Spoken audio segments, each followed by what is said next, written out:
Victoria was anti-women's rights. Isn't that fun? Queen Victoria, who ruled England from 1837 until 1901, was in the perfect position to be the forerunner for the women's movement. Meanwhile, she's up in her office writing letters stating that the movement of the present day to place women in the same profession as men was mad and utterly demoralizing. She stated a woman's place was in the home and also condemned the idea of a woman becoming doctors or any career. In a letter written by Victoria to her uncle Leopold, King of the Belgians, she wrote that her husband Albert grows daily fonder of politics and business and is wonderfully fit for both, and I grow daily to dislike them both more and more. We women are not made for governing, and if we are good women, we must dislike these masculine occupations. Y'all, the Queen wrote that! In 1850, the Queen was faced with the Women's Franchise Bill passing in Parliament and began a very lengthy correspondence with Prime Minister William Gladstone, letting him know about her strong aversion to these so-called erroneous rights of women, and that she felt so strongly upon this dangerous, unchristian, and natural cry and movement of women's rights that she is most anxious that Mr. Gladstone and others should take some steps to check this alarming danger. Let woman be what God intended, a helpmate for man, but with totally different duties and vocations.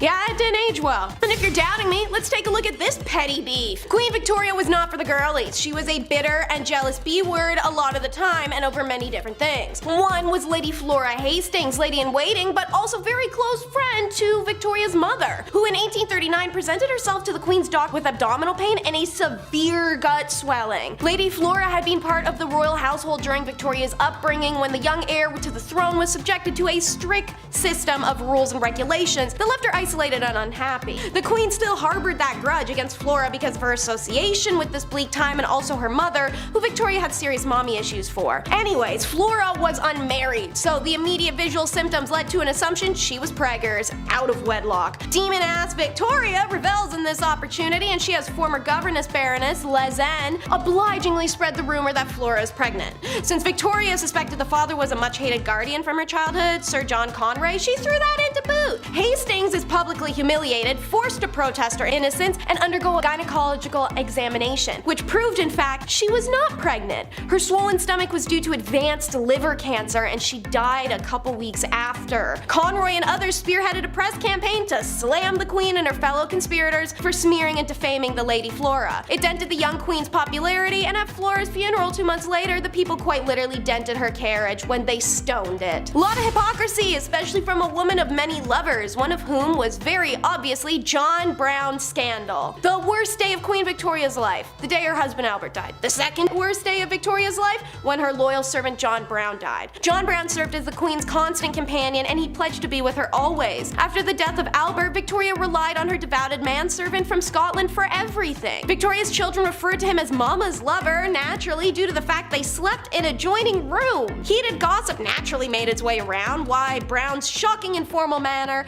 with the Queen and his high-handed rude ways with other royals seemed to suggest his closeness with Victoria, in the words of one contemporary insider, was contrary to etiquette and even decency. Speculation that the two secretly wed came out when the Queen's chaplain claimed on his deathbed that he performed the ceremony. There was also talk of 3 additional hidden children. Premarital relations between John Brown and Victoria, or possible marriage, it's never been proven. However, when Victoria died, she requested a photo of him be placed in her coffin, along with a lock of his hair, some of his letters, and his mother's wedding ring he had gifted her. When Victoria died, her son Edward had any statuary destroyed or removed that talked of Brown. He also had 300 letters of his mother's burned. The British monarchy has been known to be better than the KGB at covering up its scandals and destroying evidence, and Abdul Karim is a great example. The portrayal of Karim in Western biographies is that of a rogue who manipulated the Queen for wealth. Naturally, that's the classic British racism that brought us colonialism. Abdul was only 24 when he arrived in England, but Queen Victoria was smitten by the young man's intelligence, charm, and seriously hardcore work ethic, and admittedly his height. Victoria upped his status by making Abdul her teacher in the language of Urdu. In return, he introduced her to curry, Urdu writing, and even hookah. That's right, they were hotboxing castles, guys. The court was meanwhile repulsed. Abdul was Muslim and supposed to be a servant, and yet he was closer to the Queen than anyone else in her immediate circle. For decades, his Sr., Victoria brought Abdul with her on all her trips and treated him as a close companion. While a romantic relationship is insanely unlikely, the Queen was signing her letters as dearest mother to Karim. The two surely had a special bond. The English courtiers hated him, and Victoria chose to ignore that snobbish and racist behavior by forbidding it. Naturally, it doesn't make it go away, but it means it didn't happen in her presence. In her final wishes, she was quite explicit. Karim would be one of the principal mourners at her funeral, an honor afforded to the monarch's closest friends and family. Victoria could not control what happened to the Munshi from beyond the grave, but she did everything in her power to mitigate the treatment she presumed the family would inflict. Queen's fear is justified. Upon her death, Victoria's children worked swiftly to evict her mother's favorite advisor. Edward sent guards to the cottage Karim shared with his wife, seized all the letters from the Queen, and burnt them on the spot. They instructed Karim to return to India immediately, without any fanfare or farewell, and Victoria's daughter Beatrice erased all reference to Karim in the Queen's journals. An effing commitment given Victoria's decade-plus relationship with them. The royal family's eradication of Karim was so thorough, a full 100 years would pass before an eagle-eyed journalist noticed a strange clue left in Victoria's summer home on a tour. Her consequential investigation led to the discovery of Victoria's relationship, the worldwide attention of it, the novel, the movie, and the finding of his heirs. Meanwhile, when the Queen didn't like you, it was back to the usual political agitation and request denied. In 1822, after a few small-time jobs in the Tory governments over the years, Robert Peel became Home Secretary, where he famously established Metropolitan Police Force for London and reformed criminal law to reduce the number of offences punishable by death and educate prisoners. In 1834, 3 years before the events of Victoria, Peel became Prime Minister of a minority Tory government. Those governments struggled to pass legislation against the majority rival Whig Party and eventually resigned in frustration after just 100 days or so in power. Then in 1839, Peel got the chance to form the Tory government by Queen Victoria, but he asked in return she replace the Whig ladies of her household with Tory equivalents. Said ladies in waiting were her friends, and many were married or related to the Whig ministers and MPs, so Peel refused to form government and Whigs returned to power. The Whig government was limping, but Victoria was passionately attached to Prime Minister Lord Melbourne and also refused to dismiss her female friends. It took the royal wedding of Albert and a failed attempt on their lives in the following year to revive the hatred that this gathered her from the public. Tradition number 5 is dress code. Inevitably within the blueprint will be the dressing guidelines. While they have become lax in recent years for most kingdoms and women are able to have more control on their garb and no longer have to wear 30 unnecessary layers, they still have certain restrictions. For example, there's endless tabloid attention paid to the Spanish royals for their level of chic. Queen Letizia has openly broken dress code several times. In 2015, when delivering the flag to the 11th National Teach Zone of the Civil Guard, she broke the mandatory dress code of wearing all black and a Spanish mantilla in favor of a short and incredibly stylish white ensemble. It also violated tradition by being an outfit repeat. She wore the same white getup to her husband's proclamation as king. I can't talk about dress code violation without mentioning our baby girl Princess Diana, who had the stuffy Brits flying out of their knee-high tube socks over her sweaters and bike shorts. Meghan was also highly criticized in recent years for challenging dress code, which is prudish and bland at best in England. You aren't allowed bright nail polish, and the now deceased queen forbid ladies from trousers at social events, and you had to own those big stupid hats. Tradition number 4 is pretty pressure. Essentially, queens were expected to be the ultimate good woman, a model of virtuous behavior. They were expected to be good wives and mothers as well as good rulers, but they were also meant to be pious peacemakers and to look pretty, but not so pretty you don't want to respect them, but also still pretty enough you want to pay attention. Think about that Barbie monologue. That naturally comes with the endless critique. Beauty was obviously a huge part of a queen's role, and they were expected to represent contemporary ideals. William Caxton, in his 15th century book, The Game and Play of Chess, states that the queen ought to be a fair lady, sitting in their chair and crowned with a corone on her head and clad with cloth of gold. She should also, he writes, take care to be chaste, wise, of honest life, and well-mannered. It's interesting that beauty is the very first quality that Caxton names in his text, and we can see this in other sources of medieval eras, such as the Welsh Triads, or the 13th century Las Diet Patridias Kingdom Law book, where it's written that the qualities that kings should look for in a bride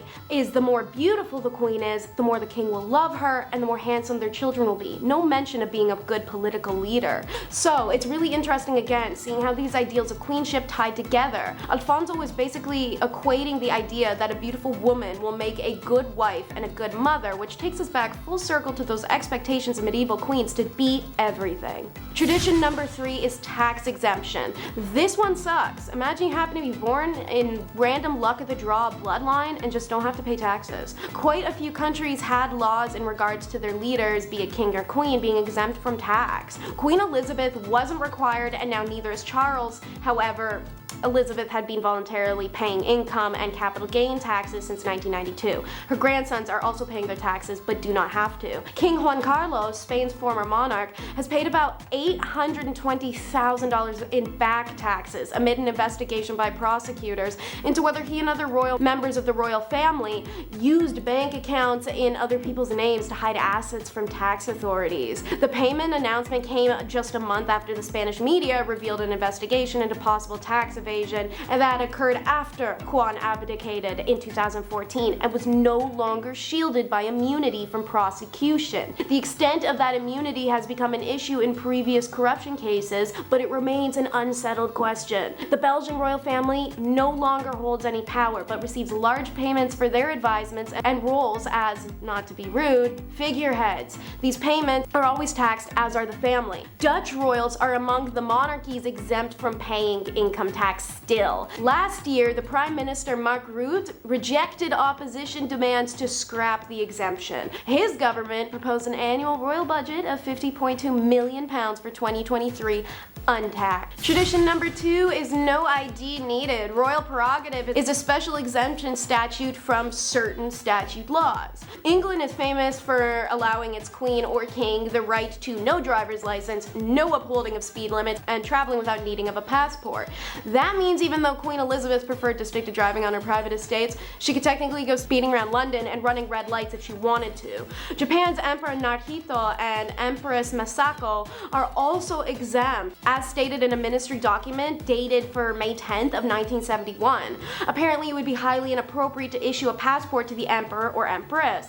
The document also stated that it will be highly inappropriate for the emperor to undergo immigration or visa procedures using a passport as an ordinary citizen. The Dutch head of state, similar to Elizabeth, does not require a passport for the reason that all passports in his country are technically issued by him. So it'd be funny for the king to have a passport where he himself has to ask for permission to allow himself into another country.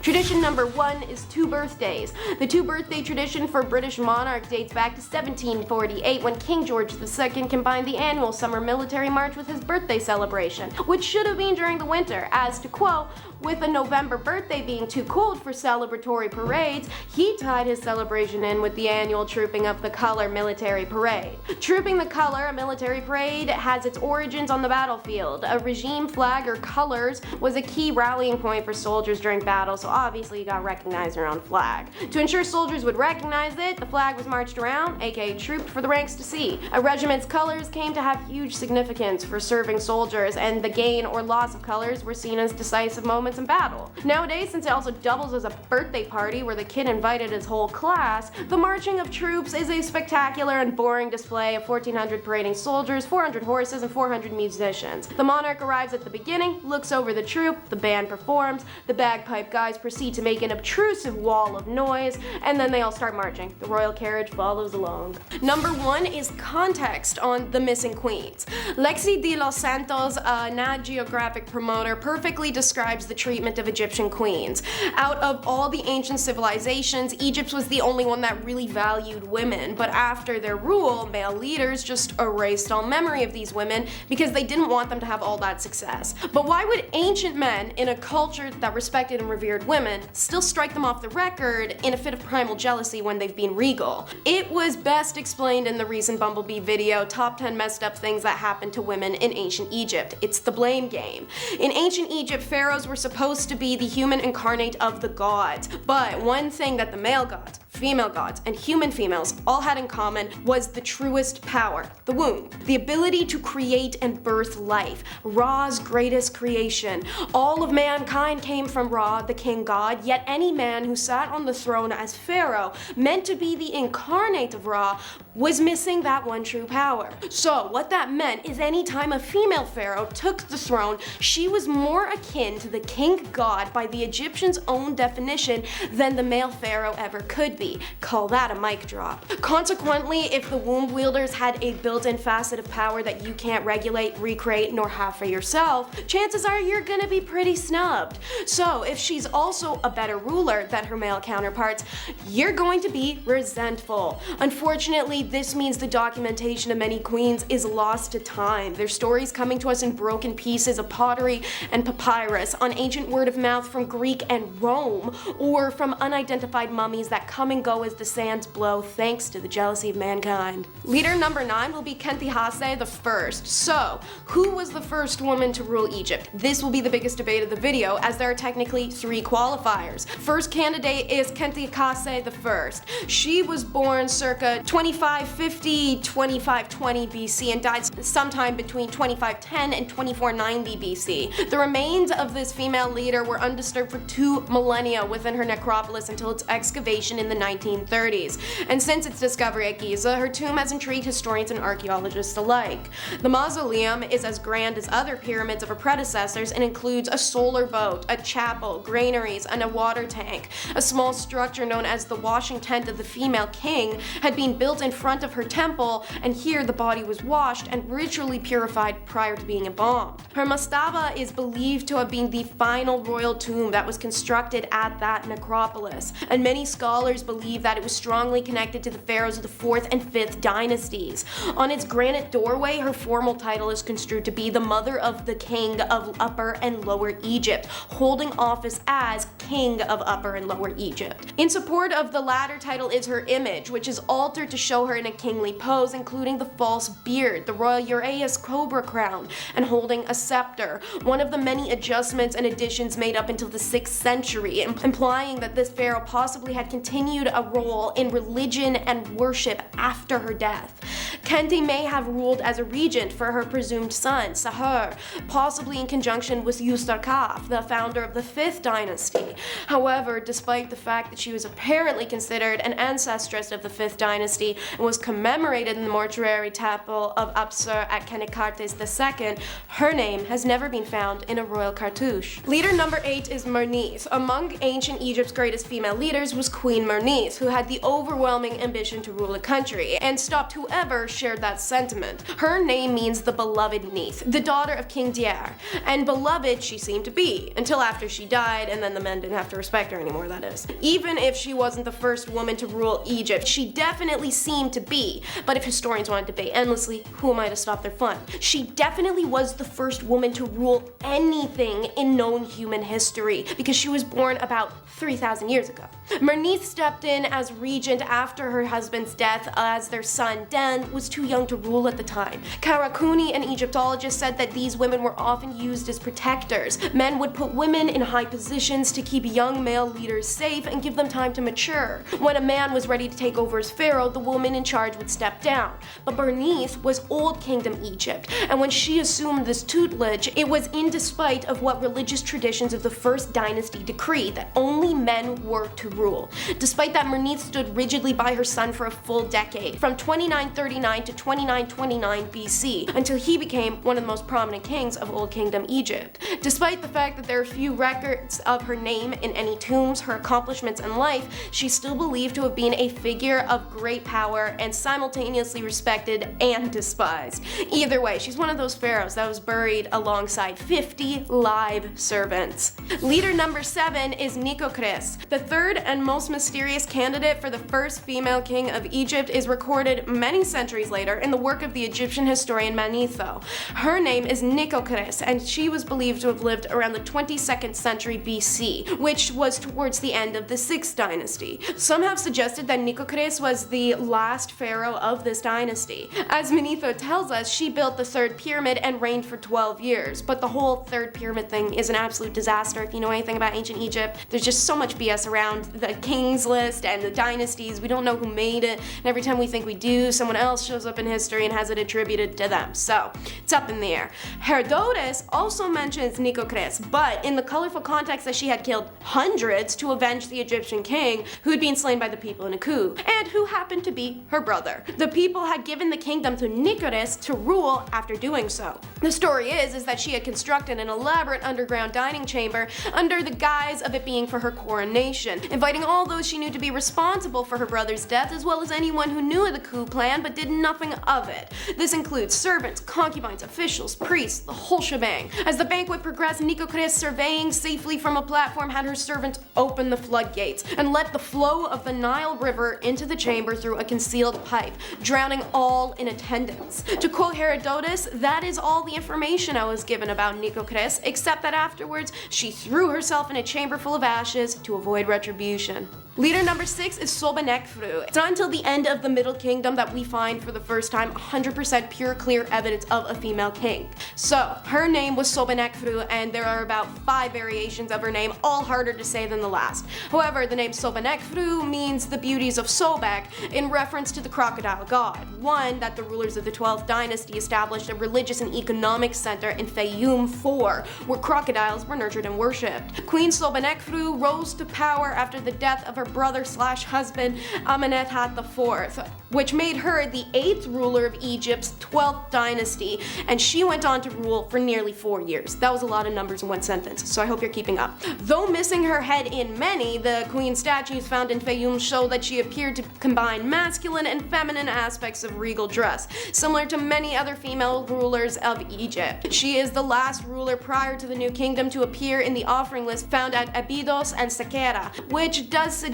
some kind of posthumous verdict that separates her from the kings who followed her with equally short reigns. How Sobonekfru died or where she was buried remains a mystery. Some have suggested that her burial might be in one of the pyramids at Masgana, but this is very unlikely, as is Amenemhat's labyrinth or Herculapolis, both of which she contributed to. Thus, one of the most powerful women of the early world history remains a mystery. Number 5, the Terror of London. If you're into serial killers and just a little goth or emo, I mean who isn't, then you know who Jack the Ripper is. If you don't, he was a serial killer who roamed the streets of Victorian England and killed multiple women of the evening, in what can be called the first, or one of the first, modern serial killers. Jack the Ripper, however, is one of the psychos who got away. No one is 100% sure on who the Terror of London was. However, that hasn't stopped people from theorizing on his or her true identity. No, not Queen Victoria herself, although there are some who believe he was a woman, which would explain how he got away so easily. However, another popular theory is that it was the Queen Victoria's grandson, Prince Albert Victor. While there isn't much evidence to support this claim, or any of the claims really,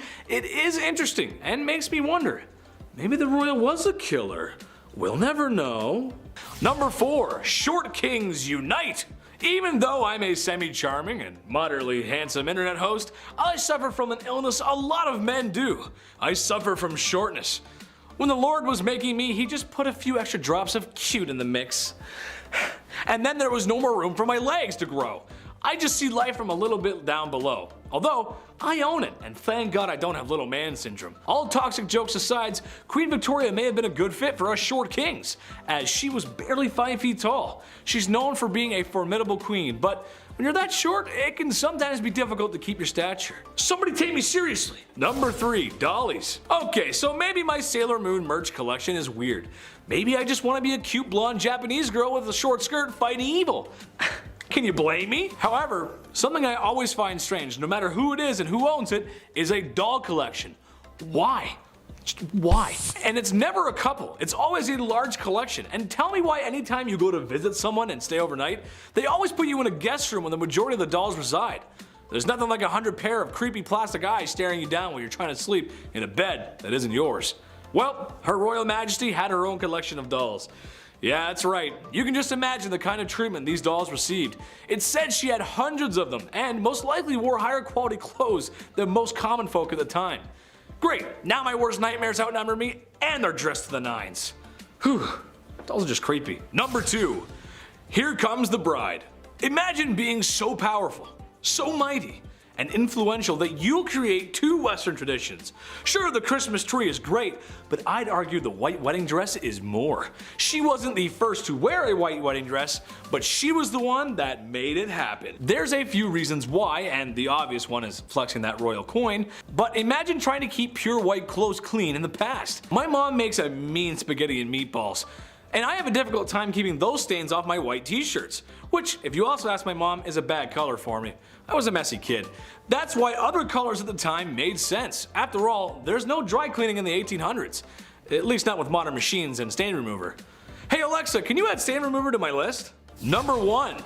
Send lewds. Despite being known as a somewhat prudent queen, apparently the queen had an eye for the art that was lewd. In one case, the royal husband and wife gave each other art. She got some nice work, and he got some nice works, if you catch my drift. We all know how nudity and lewd imagery can be treated by those who wish to censor it. Queen Victoria felt the opposite and had somewhat of an appreciation for the human form, even commissioning a lewd painting of herself. At least lewd for the time, it was more like a wrist and ankles kind of thing. Number 10. Queen of hating her daughter. Starting off this list with a bang would have to be the utterly despicable Maria Eleonora of Brandenburg, the Queen of Sweden. Queen Maria here seems to be guilty of the crime of attempted delifing. That's a pretty crazy thing for a queen, but it gets even crazier when you find out it was her own daughter who she tried to do this to. For some reason, when the queen gave birth to her daughter, who she wanted to be a son, she instantly thought of her sweet, innocent little daughter as a dark and ugly monster with black eyes. Gotta love coming into this world and being hated purely for existing. As she saw her as a monster, Maria tried to have her daughter dispatched multiple times, and I don't know what this crime would be called, but she even forced her daughter to sleep next to the rotting corpse of her own father. Maybe that's the true crime here, because this is messed up. Number 9. Don't mess with the Empress. The only powerful female emperor in the history of China has got to make you extremely ruthless, simply because you are a target and you would have needed to work to get to where you are. And you know what? Wu Zetian, who ruled during China's Tang Dynasty, was quite ruthless. She took her position of power by force, and she slayed many people in order to do so. But she didn't stop there. She committed more acts of slaying throughout her rule as well. And I don't mean like slay queen, although that does really work for this list, but no, she slayed people. And we don't support that kind of criminal behavior, even if you are above the law. To make matters worse though, it is reported that even her mother and grandchildren fell onto that list of victims, all because they were against her. Truly a ruthless queen. Number 8. Mommy issues. Empress Irene of Athens ruled between 797 to 802, and she co-ruled with her son for 2 decades before leading it all by herself. That's not a crime, but how she did so was a bit more, I don't know, just a little outside the realm of legality by today's standards. Her son, Emperor Constantine VI, was not a popular emperor, and the Empress was quite an ambitious and greedy woman. She wanted full control of the Byzantine Empire, and to do that, with the help of some political allies, Irene led a conspiracy against her own son. Poor parenting skills if you ask me, but hey, the two actually made up and were at least somewhat civil. That is until Constantine divorced his wife and married his mistress, turning the people against him and giving Irene the opportunity to lead another conspiracy and then have her son's eyes gouged out. Yay! Number 7. Ranavalona. I honestly didn't know Madagascar had queens or kings. That's not because it doesn't make sense, I'm just dumb. Thanks to me being a young child, I thought the only royalty Madagascar had was King Julian, you know, like the lemur. King Julian! Like that King Julian. But they did have kings and queens, and one of these queens was pretty damn brutal. Queen Ranavalona I ruled Madagascar between 1828 and 1861, and there is absolutely no doubt that she would do anything for her kingdom. After King Radama I, her husband, passed away, she took over the crown, and during her reign, she put a lot of people to the axe, or whatever way they executed people in Madagascar. Her uncle was one who met the sticky end to protect her power. But some records state that Ranavalona ended her own mother's life by subjecting her to starvation. Ranavalona sent her mom to her room and didn't let her have dinner. Or any meals, really. That's never okay, and would get someone like us charged under the law with something. I don't know what exactly it would be, but it'd be something. Number 6. Pretty firmly against cheating. Not to be weird, but I can kind of see where this queen is coming from. At first I sort of get it, but not later on, just at first. Henry II of France had a lifelong affair with his mistress, Diane de Poitiers, and even while on his deathbed, he begged his own wife, Queen Catherine de Medici, to allow him to see her. Kind of really disrespectful to your wife, but I guess he loved his mistress too. I'm kind of confused on the morals of this. However, the queen was not confused on the morals and didn't give in to his plea. In fact, she even denied Diane entry into the room. letting the king pass away without having his dying wish granted. Damn. That ain't a crime. This queen had a daughter who took after her dear old dad when it came to the whole monogamous relationships, meaning she didn't really have them. When the queen mother found out about her married daughter's new romantic interest, she locked her daughter up in a castle and never saw her again. But she became even worse when she ordered her daughter's romantic interest to be executed in front of her. Now that is rough. And while she didn't do the deed herself, giving the order is kinda bad enough. It gets worse. Her son, King Henry, didn't like that she cruelly did this to her own daughter, so she had him dispatched as well. My goodness.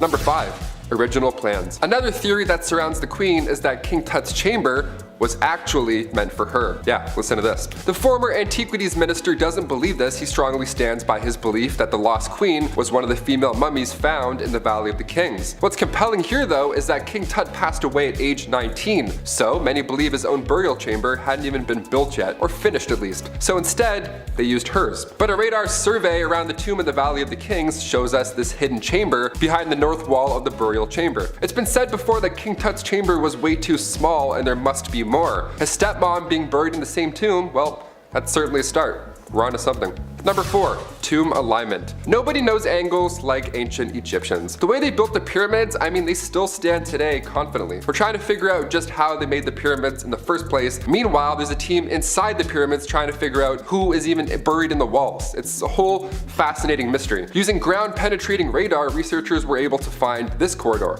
this log opening in the bedrock at the exact same depth of King Tut's chamber. And on top of that, these openings are facing the same direction. Tomb KV62 and this new chamber have the same orientation, so of course we're going to believe that they're connected. Because unconnected tombs don't often align, or don't ever align really, so that's also a sign. We're getting close. Let's just give me a shovel, I'll get in there, I'll help out. Be so gentle with everything. I'll feather things off. I've seen National Treasure. Number 3. Brief ruling. The queen was the stepmother of King Tut. Her daughter was married to King Tut, so there's a handful of Egyptologists that believe that right before King Tut's ruling in the 14th century, there was this really small window where Nefertiti ruled as pharaoh. There's also a great deal of historians that believe Nefertiti was no ruler to her husband, King Akhenaten, but we don't have enough evidence quite yet to really know what happened. Hence why we're doing a mystery video on the long lost queen. Now we get it. The reason we're adamant on finding everything we can is because she literally changed Egyptian religion. Number 2. Her family. The queen's name translates to a beautiful woman has come, and given the fact that we still don't know her parentage, we have to use our national treasure brains here. A beautiful woman has come. Come from where? Well, early Egyptologists believed that Queen Nefertiti came from Syria. Back then, it was Mitanni. Her family roots are still debatable, but there's reason to believe that Nefertiti was actually Egyptian born. In fact, many believe she's related to King Akhenaten. We don't really know. The lost queen did have children of her own. She had 6 daughters, like I mentioned before, 2 of which became queens of Egypt. She may have also been the daughter of A, who at the time was an advisor for the king, and ended up becoming pharaoh after King Tut's death in 1323. So we have no idea, but we're getting so close. I feel like we're like years away from finding everything we need to know, but also, this last point is pretty interesting. Number 1. Sun god origins. Okay, one of the most interesting facts about all of this was the religious impact that the queen made on ancient Egypt. Both her and King Akhenaten were in a cult. How fascinating is that? They were in the cult of the sun god Aten. In the earliest accounts of the queen, she assisted her husband in a ritual that smited the female enemies of Egypt at the time. There have been a few blocks that have since been recovered from the Theban tombs of the royal butler that depicts the queen wearing her unique blue crown, so definitely her, part of these sun god rituals. So cut to the end of the king's ruling, the Aten was now Egypt's main god. She made a new god. She convinced everyone to believe in a new god. That's incredible. We can't even decide on who's gonna win America's Got Talent. She's like trading in traditions and religions. That's wild. Time. Many queens enjoy what's called sovereign immunity, which essentially means they cannot commit a legal wrong and are immune from civil or criminal proceedings. Let's say, for example, the late Queen Elizabeth iron knuckles a guy in the mouth, Deadpool style, because her tea was too chilly, and it causes a visceral spray of blood and a need for orbital surgery. And let's say she committed this armed attack in front of her entire family on Christmas. What happens to the queen? Prosecutors could go after the crown as executive, but then the queen's ministers would act on her behalf and accept any punishment that was doled out for her. While this immunity extends to other British heads of state during their time in office, the queen is protected for life, since that's how long she holds her position. And she did.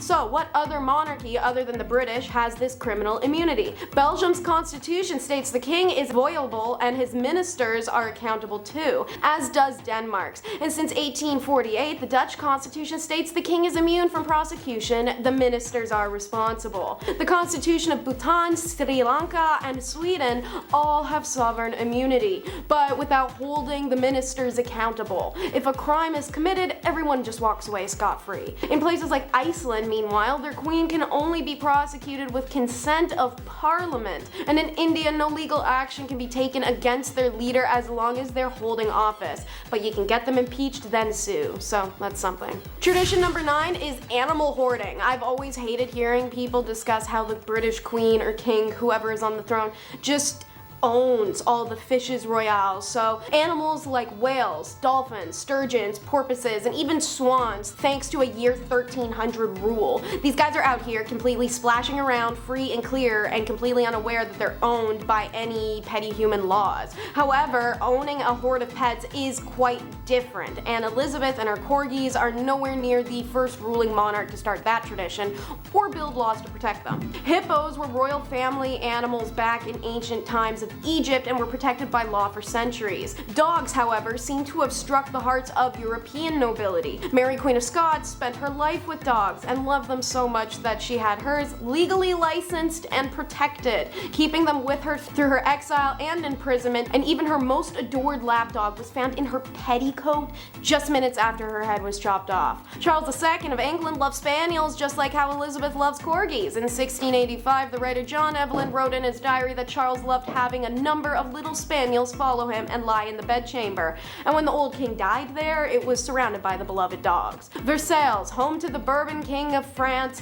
from 1682 to 1789, was filthy and attracted rats. So what did they have? Cats. Too many cats. One day, Louis XVI went to his commode, unaware that one of his Angora cats had curled up in the porcelain bowl below. And to quote, when events galvanized the cat into attacking the sovereign from below, a dazed Louis fled, stockings in hand, ringing all the bell pulls. And who could forget Josephine, the wife of Napoleon, who literally started her own private zoo. Tradition number 8 is royal baby easel. This one is locked into just British monarchy, and it's more weird than messed up. The first person to learn of a new young royal's arrival to the world must be the queen. Hands down, no debate, even if a king is in the picture. But when it's time to share the news with the world, well, out comes the ceremonial golden easel and the poster board, set up smack dab outside Buckingham Palace. When Prince Louis was born in April of 2018, it was put on the same easel that announced his father, Prince William's arrival in 1982. Historically, the notices are handwritten, but today they're typed out with the time and birth just penned in. Tradition number 7 is continuing patronage. Being a queen comes with a Bible, even if you aren't religious by any means or Christian. This was just set in stone as a tradition by the olden time of ergot-riddled bread and corporal punishment for showing your ankles. So naturally, we still have it in place today because they knew best back then. Alrighty, anyways, the act of patronage, and specifically religious patronage, was very important during the Middle Ages. It became an active area of queenship studies because it was pretty much one of the only ways that queens could exert great influence. While religious patronage included the founding of religious institutions that could signal political alliances at the same time. Margaret of France, Isabella of France, and Philippa of Hainault, for example, were all patrons of Greyfriars Church in London, but that patronage was also connected to their mutual Capetian ties, the dynasty of France. With religion often shared between countries, even at times of war, it could be used manipulatively to bring bridges of truce. Being on good terms with the church could always be beneficial to medieval queens in other ways too. For example, when Joan of England refused to pay Benegadia of Navarre the pension she was owed as the Queen Dowager and widow of Richard I, Pope Innocent III intervened on her behalf and told him to cough it up in a humble and religious way. This also earned queens consolidations as saints, even sometimes after their passing. Tradition number 6 is following blueprint. Remember Meghan having the Christmas dinner at the Windsor family with her mother and the whole awkward addressing of the getting weighed before and after eating thing. If Meghan was to follow the blueprint, she would have never stated anything about it. Rather, thank the queen for the meal and the proof that her belly is full. Now obviously it's pretty effed tradition, and good on Meghan for not taking that crap, but following the blueprint has been so driven into monarchy, especially female monarchy, that even the public was upset with her. To follow the blueprint is to mimic the royal woman above you, especially should you be in the presence or potentially one day taking their role. Who created the blueprint of what a medieval queen should be and how she should behave? Not any one person. Ancient Egypt felt a queen should be a certain way. Ancient Rome that a queen should stay silent. Ancient Mesoamerica, a queen was equivalent to a king and did whatever he did. It varies per culture, and thus every monarchy system created its own blueprint. Within this, there was literature specifically aimed at princesses and queens within their applicable regions. For instance, Joan I of Navarre's confessor, Durand de Champagne, wrote a text named Mirror for Ladies, which advised Joan on how to be a good queen to her husband, Philip of France, in the bedroom. In China, biographies of ancient queens provided examples of rulers whose behavior was to be modeled, as well as those deemed to be a bad influence, aka your do's and don'ts book. Italian-French author Christine de Pizan's book, The Treasure of the City of Ladies, dedicated to Margaret of Burgundy, also aimed to instruct women of all classes on how to present themselves. And speaking of, Miss Victoria gave the progressive prime ministers endless hell, while lapping up the flattery of her favorite prime minister, Benjamin Disraeli, who famously admitted he laid it on with a trowel. She never hid her intense dislike of William Gladstone. His approach to the PM role was progressive social policies, and she absolutely hated it. And his proposed plan for Irish Home Rule, which she considered a threat to her empire. Any name she could toss, she would. A mischievous firebrand, arrogant, tyrannical, obstinate, half-crazy, wild, incomprehensible old fanatic. More than a few observers sensed there was an element of jealousy in her enmity towards the people's William. He was always more liked than she was. When Gladstone won the 1880 general election, she announced to the world she would abdicate the throne rather than accept him as prime minister. Then offered two other liberal grandees the job who insisted Gladstone had to take it. Then she tried to force him to weed out the members of cabinet she didn't like. He refused. Her interventions failed to prevent her cabinets from achieving what they were determined to do, but she could wear them down. One of her prime ministers said handling her was like having a whole separate government department to deal with. But she just wasn't a pious wife or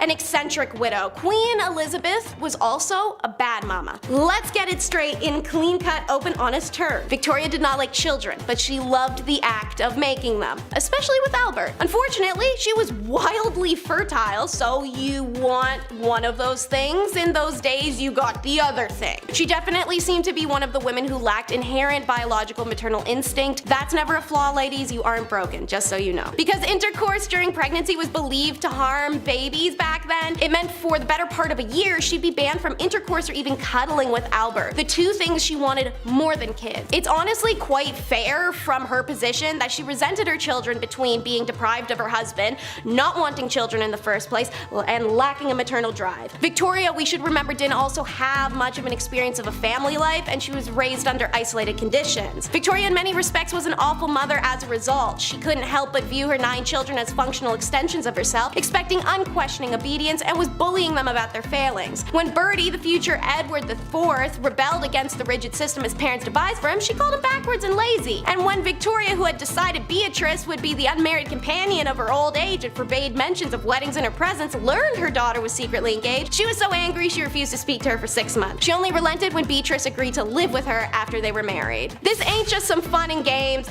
this is the Baccarat scandal. Queen Victoria's son, the future King Edward IV, was a notorious playboy and hedonist. His passions included eating, banging, and gambling, with the latter landing him in very hot water in 1891. It starts with a game of Baccarat during a party at the country home of a shipping millionaire. One of the players was Sir William Gordon Cumming, another infamous playboy who was once described as possibly the most handsome man in London, but certainly the rudest. Gordon Cumming was alleged to have cheated during the Baccarat game, an accusation he angrily denied. So as tawdy British gents, they have a tea and a chat and come up with an agreement that all players would say nothing of this grave offense if Gordon Cumming signed a declaration promising to never play cards again as long as I live. Not a hard ask. Yeah, no, he signed it for nothing. Much to Gordon Cummings' annoyance, the story did leak and became high society gossip. And like a tawdy British gent, Gordon Cummings decided to sue several of the background players for slander. The trial was a media circus, the future king appearing in the witness box and society ladies watching through their little opera glasses. Gordon Cummings did lose the case, however, the public was largely sympathetic to him and resented Edward for his part in the whole ugly affair. The prince became deeply unpopular for a time, was even booed at Ascot the same month. Another child of Elizabeth's caused a media circus that had her mama reeling. It's the scandal-coated daughter. Princess Louise seemed to rebel from the moment she came into the world. She was an exceptional learner, talented, intelligent, artistic, big on women's rights movement, and the most beautiful of Victoria's 4 daughters. Although an artistic career, or in the words of Victoria, any career, was not appropriate for a princess, let alone a woman, the queen allowed Louise to attend art school and later the National Art Training School. Now, on to the nasty. Historians assert that Louise had an affair with her brother's tutor. Some accounts state she fell in love with him in the years of 1866 to 1870, but it's not determined if anything physical occurred or if it was just a real big crush. Hearing of Louise's infatuation for a man 14 years her senior, the queen quickly dismissed him. Louise, after a couple years, had an affair with the tutor, Walter Sterling, and she purportedly gave birth to his child. As soon as Louise gave birth, the queen arranged for the boy's adoption by the royal gynecologist, Frederick Locock. There's no documentation to uphold it. Why would they keep that? They're trying to hide it. Louise served as an unofficial secretary for her mother from 1966 to 1871 and worked closely with the queen's assistant, private secretary, Arthur Bigg. Rumor has it that these two had an affair, yet the most scandalous rumor about Louise surfaced at the death of the famed sculptor Joseph Edgar Bohm. Tales spread of him dying in her arms as they made love. In 1890, Louise married a dashing John Campbell. They did have an unhappy marriage, no children, and grew apart. At this point, Louise became romantically linked to Edward Lutyens, Colonel William Probert, and an unnamed musician master, pissing off her mom all along the way. And because her children weren't causing Victoria enough problems, then came the Cleveland Street scandal. One of the most sordid scandals connected with the royals unfolded in 1889 when a post officer messenger was investigated on suspicion of theft because he was discovered to be in the possession of 14 shillings he could not have earned doing that job. The troubled youth is pressured to admit he had earned it in a male brothel. Bit of a big info drop, seeing as homosexuality was super illegal back then. The son of Albert Edward is named Albert Eddie Victor and was second in line to the throne of England at the time. At 21 years of age, he attended Trinity College where he made friends with Oscar Browning, a man known to favor attractive male undergraduates, and was also connected to said male brothel the police just found out about. When the police uncovered then questioned those working in the brothel, apparently some names came out. Eddie. His father intervened in the investigation and no evidence against Eddie could be found or proven. That and the Cleveland Street investigation led to some working boys being given suspiciously light sentences. So there's press speculation that the indescribably loathsome scandal was being swept under the carpet to protect some high-ranking visitors to the house. One VIP linked with the brothel was Lord Henry Arthur Somerset, the head of the stables. The next year, Eddie became ill with what may have been venereal disease. Doctors in attendance referred to it as fever, and rumors spread of Eddie's intimate relations with a chorus girl of the Gaiety Theatre, Lydia Manton, and later chorus girl Maud Richardson. The royal family reportedly paid off Maud for her silence. Shortly after, Eddie proposed to Mary of Teck, and she accepted, to great relief of the royal family. But the wedding never happens. He succumbs to influenza pandemic in 1889 to 92, and he developed pneumonia and died very shortly after his 28th birthday. Whether or not he was part of the Cleveland Street brothel scandal, we'll never truly know. Number 10, moving in. I don't know about you guys, but when I think of Old Blighty, I think of royal prestige.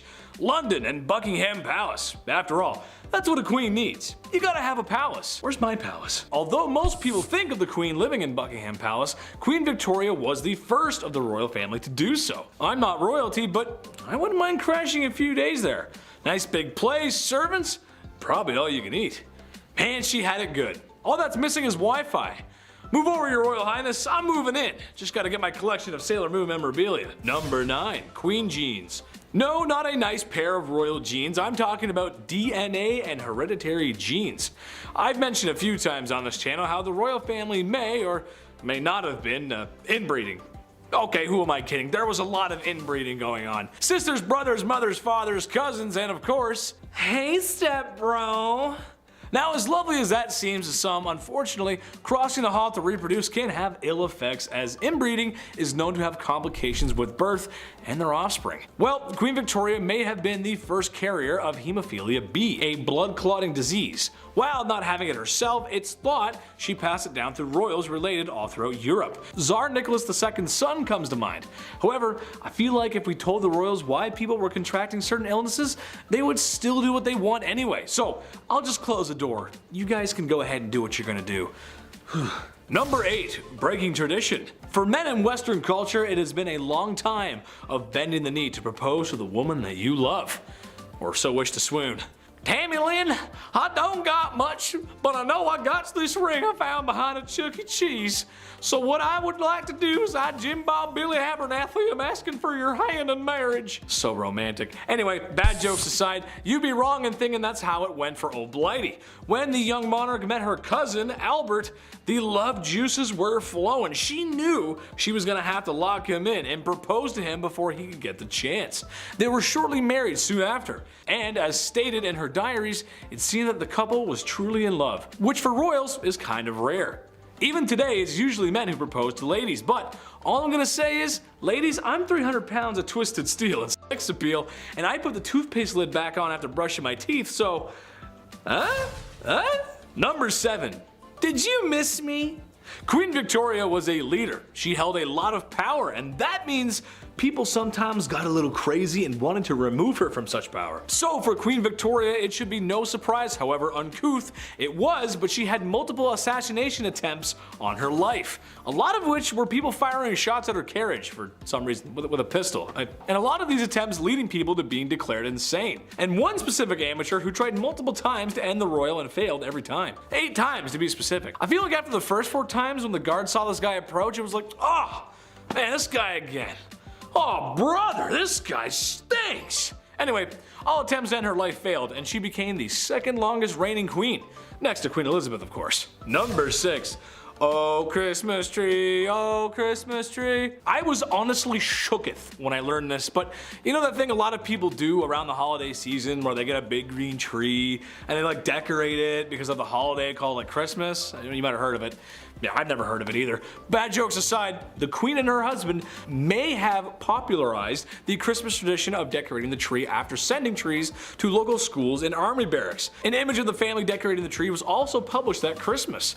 I wonder if they popularized any other traditions as well, like your aunt drinking too much wine, and that one uncle, no matter how many times he's told, says something at the dinner table that would have him sitting in HR so fast that, well, he'd be sitting in the HR office for saying something like that in public. Everyone's got an uncle like that. Leader number 5 is Cleopatra. Everyone knows Cleopatra. There's already been so much written about it, you could drown in it. Yet, we still know next to nothing about her. But thanks to a famous smear campaign against her by, everyone in ancient times, I can list off a few not so nice details about this queen to fit more into our repulsive theme. If you want to learn more about her life, maybe check out the recent Top 10 Filthy Secrets of Cleopatra That'll Make You Blush video on our channel Bumblebee. Maybe while you're at it, subscribe to The Hive if you want to see more like it. Born in 69 BCE, Cleopatra's 7th Tia Cleopatra was bred to be a ruler, having come from a long line of royal siblings having children together, which makes their family tree look a lot more like a family ladder when drawn on paper, just instead of like branching out roots. And apparently sharing a bed with a cousin isn't enough, you have to share names too. About 90% of Cleopatra's family was either named Ptolemy or Cleopatra. Every now and then a Bernice or an Arsenio was thrown in there to give us a break. I guess it would make interfamily relations a little bit less weird and more normalized if your dad, uncle, brother, half-brother, brother, a new husband/brother all have the same name. Maybe a different Cleopatra, who famously married 2 of her brothers and also killed at least one of them. The other one, she had somebody else do it for her. Leader number 4 is Amos. Amos was the principal wife of Pharaoh Thutmose I in the 18th dynasty and the mother of Hatshepsut, who went on to become one of Egypt's greatest pharaohs. She had many titles: King's Great Wife, King's Sister, Hereditary Princess, Great of Praises, and Mistress of the 2 Lands. However, it appears she is a rare occurrence of a primary wife not being being of royal blood, which would explain why her probable son, Prince Amenmones, was not mentioned in the Theban mortuary chapel of Wadmos, which attests her husband's secondary wife and her sons. The whereabouts of Aemos's tomb and mummy remain unknown, likely one of the many lost to pillaging and weird Victorian unwrapping parties. However, Stella found in Edefu that once belonged to an official called Yuf remains a testament to her existence. He recorded that the Queen Amos appointed him as an assistant treasurer and entrusted him with the service to a statute of Her Majesty. Amos owes a lot of thanks to her daughter, Hatshepsut, however, for plastering her face everywhere. As you'll learn in the next segment, Hatshepsut dedicated herself as a demigod, and so put up many etchings and murals of her divine conception, the image of the god Amun approaching her mother, Amos, or some more compromising images of the two together. Good for Amos, catching a god's attention. Leader number 3 is Hatshepsut. So, from mother to daughter, let's talk about this train wreck who was also the most influential and long-ruling Egyptian queen and was known to be a great diplomat during her 22-year reign. She is also regarded as the first great woman in recorded history. Hatshepsut was only the second known woman to assume the throne as king of Upper and Lower Egypt after Queen Sobeknefu, whom was the model for this pharaoh as a queen and whom she based many of her decisions upon.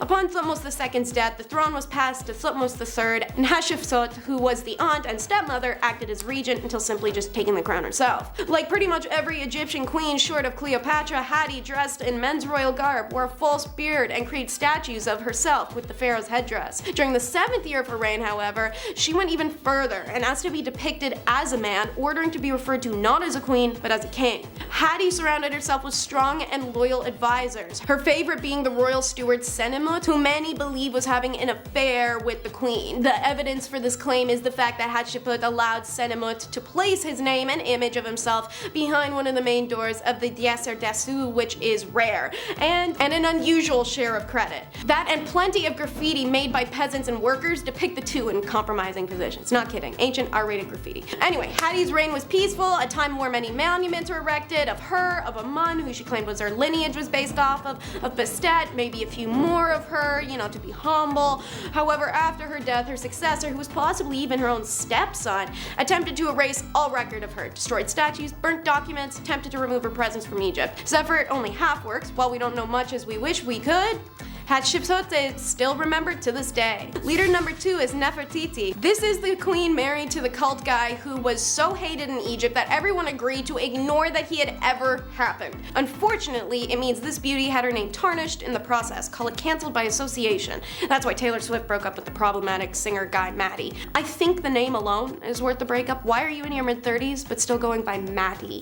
Nefertiti's name can translate to a beautiful woman has arrived, and that she had, from parents unknown. We haven't figured that part out. A life-size bust of the queen was found in 1912 and is her most famous image and depiction, and it shows she really was a stunner, to the extent it's believed that ancient Egyptians revered her as a fertility goddess embodied. However, other Egyptian art depicts Nefertiti in ways normally only pharaohs are shown. For instance, she's portrayed smiting enemies, such as on a ship, raising her right hand to kill female prisoners, a depiction often seen on male pharaohs. Additionally, the type of helmet-like crown Nefertiti is wearing in the bust is typically reserved for pharaohs or the goddess Tefnut or Hathor. One idea is that after Akhenaten's death, Nefertiti's power and popularity was so great she was able to rule as pharaoh in her own right. Egyptian records mention a figure named Nefertiti, who ruled Egypt for a brief time. Like how actors took stage names, pharaohs actually took throne names, and it's speculated this was the throne name for Nefertiti. This means our girl was on the throne for 3 years, but as you know, after her reign, the Egyptian people tried to wash her away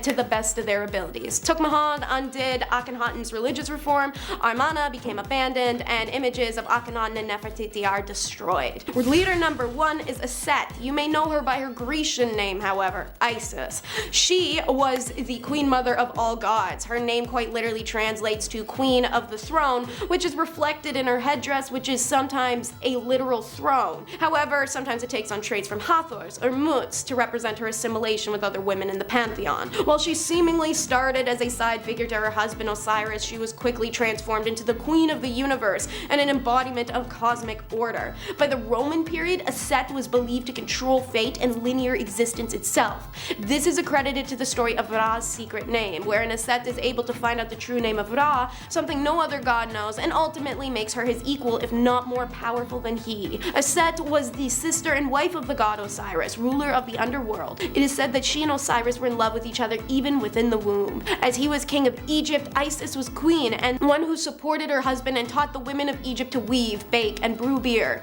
Set was always angry with this relation, as Isis reigned over the land of Egypt in the wake of the traveling Osiris instead of Set. She was stronger, and he regarded this with jealous eyes, as well as the good works of his brother, for his heart was full of evil and he loved warfare better than peace. The queens frustrated his wicked designs, so he sought in vain to prevail in battle against her and plotted to overcome Osiris by Gal. This is how the famous story of Osiris' death, Horus's birth, and the grieving of Set prevails as one of Egypt's most famous stories. Set tricks Osiris into the coffin, which he tosses in the Nile. The grieving of Set refused to accept this and search far and wide as a fugitive, birthing their son Horus on the journey. When she finds a coffin, she returns it to Egypt. Unfortunately, Set finds it hidden again and dismembers Osiris, scattering the pieces. Isis still refuses to relent. She finds the pieces and entombs them. Anubis, with the assistance of Thoth and Horus, united the severed portions of the body of Osiris, which they wrapped in linen bandage. Thus the origin of the mummy form of the god. Osiris then became the judge and king of the dead, residing in the underworld, as Isis remained with Horus on the above. Number 10. History. Ruling alongside the pharaoh Akhenaten from 1353 to 1336 BC. Queen Nefertiti, aka the Lady of Grace, aka Hereditary Princess, was born in 1370 BCE. She was born in the Egyptian city of Thebes, and she was only 15 years old when she married the 16-year-old Akhenaten. She worshipped the sun god Aten, and alongside her young husband, she built a new capital city called Amarna, and she also created a new religion, so how's that? She ruled over what's considered the wealthiest period in Egypt history. Nefertiti had 6 children, which were all daughters, which may have had something to do with why we don't know much about her today, but I'll get into that much later on. Number 9. Her death. After changing Egypt's religious and political structure, soaring to new heights as a woman in the Egyptian court, the queen just vanished, just like that. And on this video, we're gonna try and figure out what may have happened to her. During the 12th year of the 17 that her husband ruled for, historical records seem to have just wiped out the queen's legacy. She was gone from everything. Many believe that she didn't actually die, but rather she disguised herself and continued to rule. The next in line after Akhenaten's reign was the pharaoh Smenkhare. Was that really Nefertiti in disguise? I hope so. That would be pretty sweet if we proved that and figured that out. I'm really rooting for that. The reason we believe that she may have disguised herself as a man is because of the female pharaoh Hatshepsut, because they ruled with a fake beard in the 15th century. It's known that they had a big traditional fake beard. It's cool. It's like kind of flashy. I kind of want one. I can't grow a beard or a mustache, so I kind of want a fake one myself. Lastly, there's a theory that the reason Nefertiti was banished was because she couldn't produce a male heir. We've gotten closer to uncovering the truth though recently in 2015, when Nicholas Reeves and Mamdouh El-Damadi found what they think is a hidden doorway in King Tut's tomb that contains perhaps the sarcophagus of the lost queen. I'll get into that shortly, but first we need to talk about her modern day origins. Number 8. Berlin bust. Perhaps one of the most popular ancient sculptures of all time was found on December 6, 1913. German archaeologist Ludwig Borchardt found this on the floor of the Royal Sculptures Workshop. This figure has some unforgettable details. I mean, first of all, she's breathtaking to look at, and the blue headpiece. These are all important. It was clear that this was Queen Nefertiti from the start. The German team split everything with the Egyptian government, so currently this bust is being held in Berlin. It draws in about 50,000 visitors a year to Berlin's newest museum, a little piece of Egypt all the way over there. We love it. Now, fun little fact about this modern bust, in 2009 there were scans done to it, technology, nice, and it's revealed that underneath this painted layer is limestone carving of a woman so detailed that you can see wrinkles in her cheeks, even a bump on her nose as well. That's like 4K Egypt, that's crazy. Back in 2016, these two artists secretly 3D scanned the bust of the lost queen and then straight up released the files online as a free download. The future is here, I guess. Also, that's a little invasive. Just scanning your head, like that's really? But 3 years later, officials decided to release that to the public, so here it is, take a look. The Queen Nefertiti 3D bust, scanned by James Bond secretly. Number 7, monuments men. It wasn't always a smooth ride for this specific bust. Sometimes it was a bust. I had to, why not? She spent 11 years in the private residence of Germany's expedition founder, Jacques Simon. Cut to 9 years later, that's when King Tut's tomb was discovered, a totally separate event, unbeknownst to them, connected. Howard Carter found King Tut's tomb in 1922, and of course afterwards the entire world was watching. Just a year later, her bust was finally moved to Berlin. It had a rocky go. It remained in Germans' hands throughout the entire war. Even that big ugly dude with the little mustache said that he himself would never relinquish the head of the queen. So, thanks, Spittler. I can't say his name because YouTube. It was hidden in a salt mine throughout the entire Cold War. The Germans would arrive too late though sometimes when stealing rich pieces of art. Like in 1940 for example, they arrived at the Louvre and it was bare. The Mona Lisa was now in a child's bedroom. Curators had moved the pieces, thankfully. But when a bust of a long lost queen of Egypt was being held in a salt mine in the town of Merkers, the monuments men literally saved history. When Sergeant Kenneth C. Lindsay led his team down the 35 miles of tunnel, and aside from the queen's bust, billions of dollars of gold was also found down there, all stolen from the Germans. Number 6. Hidden chamber. Ancient Egyptian architecture is mind-blowing. Even to this day, we're trying to figure out how exactly everything was built. More and more secrets are coming out of all these hidden tombs. It's fascinating. Technology is for sure a helping hand when it comes to learning about our past queens and kings. And for Queen Nefertiti, her final resting place is now believed to be in a secret chamber in King Tut's tomb. This was years ago. Egypt Tourist Minister Hisham Zazou said the discovery was like a big bang. And I see no lies. It's perhaps one of the biggest discoveries of the 21st century. After radar tests were conducted, Egyptian officials were 90% sure they found a hidden chamber. And it was also full of treasures, so that's neat. And also, we're onto something. Number 5. Bloody Mary. Duh. Mary the First, or Bloody Mary as she is also known, was the first real Queen of Britain. But this reign didn't last very long, 5 years to be exact, before she was replaced by the much better Queen Elizabeth. But in that short 5-year span, Bloody Mary earned that title, let me tell you. Mary I ordered war against the Protestants and slew quite a hearty handful of them for heresy. Which is interesting since her father, Henry VIII, was kind of the guy who made Protestants more of a thing in England, and then her sister was also Protestant and made it the main religion in England. History is full of people needlessly passing away because what they believe isn't the right thing. Anyways, to heat things up, Mary even had some of these Protestants burned on the spot. Some is kind of an unfair statement. You see, the Queen here was responsible for burning over 300 Protestants at the stake. Other kings and queens burned people at the stake for their faith. I mean, Mary's father did it, as did her sister. But it's the sheer amount of people that make her much worse and much more famous. Number 4. Taking over. Queen Catherine the Great of Russia was obviously a queen of Russia. But that don't mean she was actually Russian. She was actually German-born. But she was Russian to get herself into power when it turns out her husband, Emperor Peter, was not very liked by his own people, as he showed a very obvious dislike for Russia, which is kind of weird. She took advantage of people's disdain, and while she may not have directly done the life ending here, it is pretty well stated that the act was committed by her supporters, and public opinion held her responsible. She was called the Great, but it seems she was actually kind of the absolute worst, even if she was a strong ruler.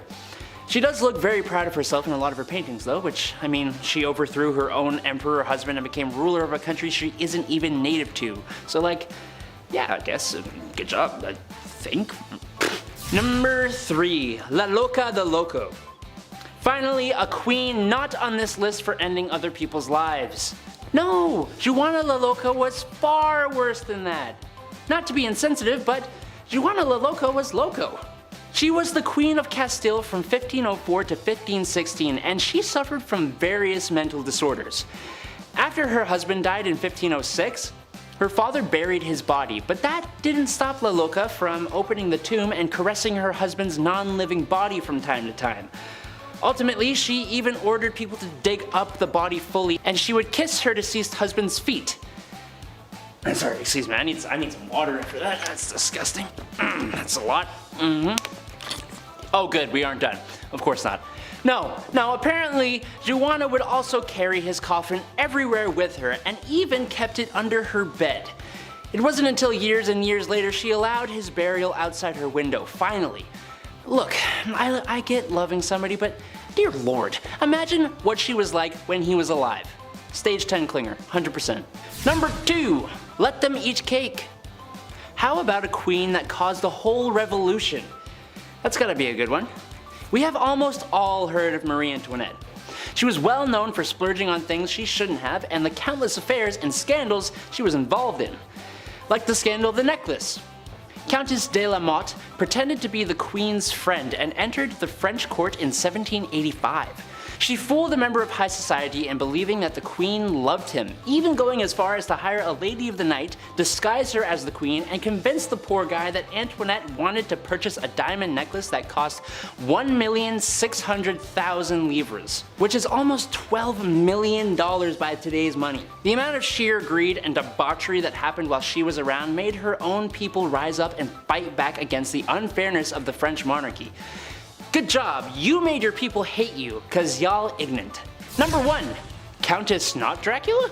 Born in Transylvania, because of course she was, in 1560 Countess Elizabeth Bathory of Hungary was a Hungarian noblewoman. But more than that, she was an extremely infamous serial slayer.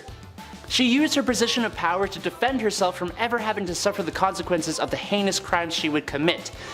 Okay, well, name the crimes, Adam. Okay, I will. Elizabeth spent years slaying servants and peasants just because she wanted to and enjoyed it.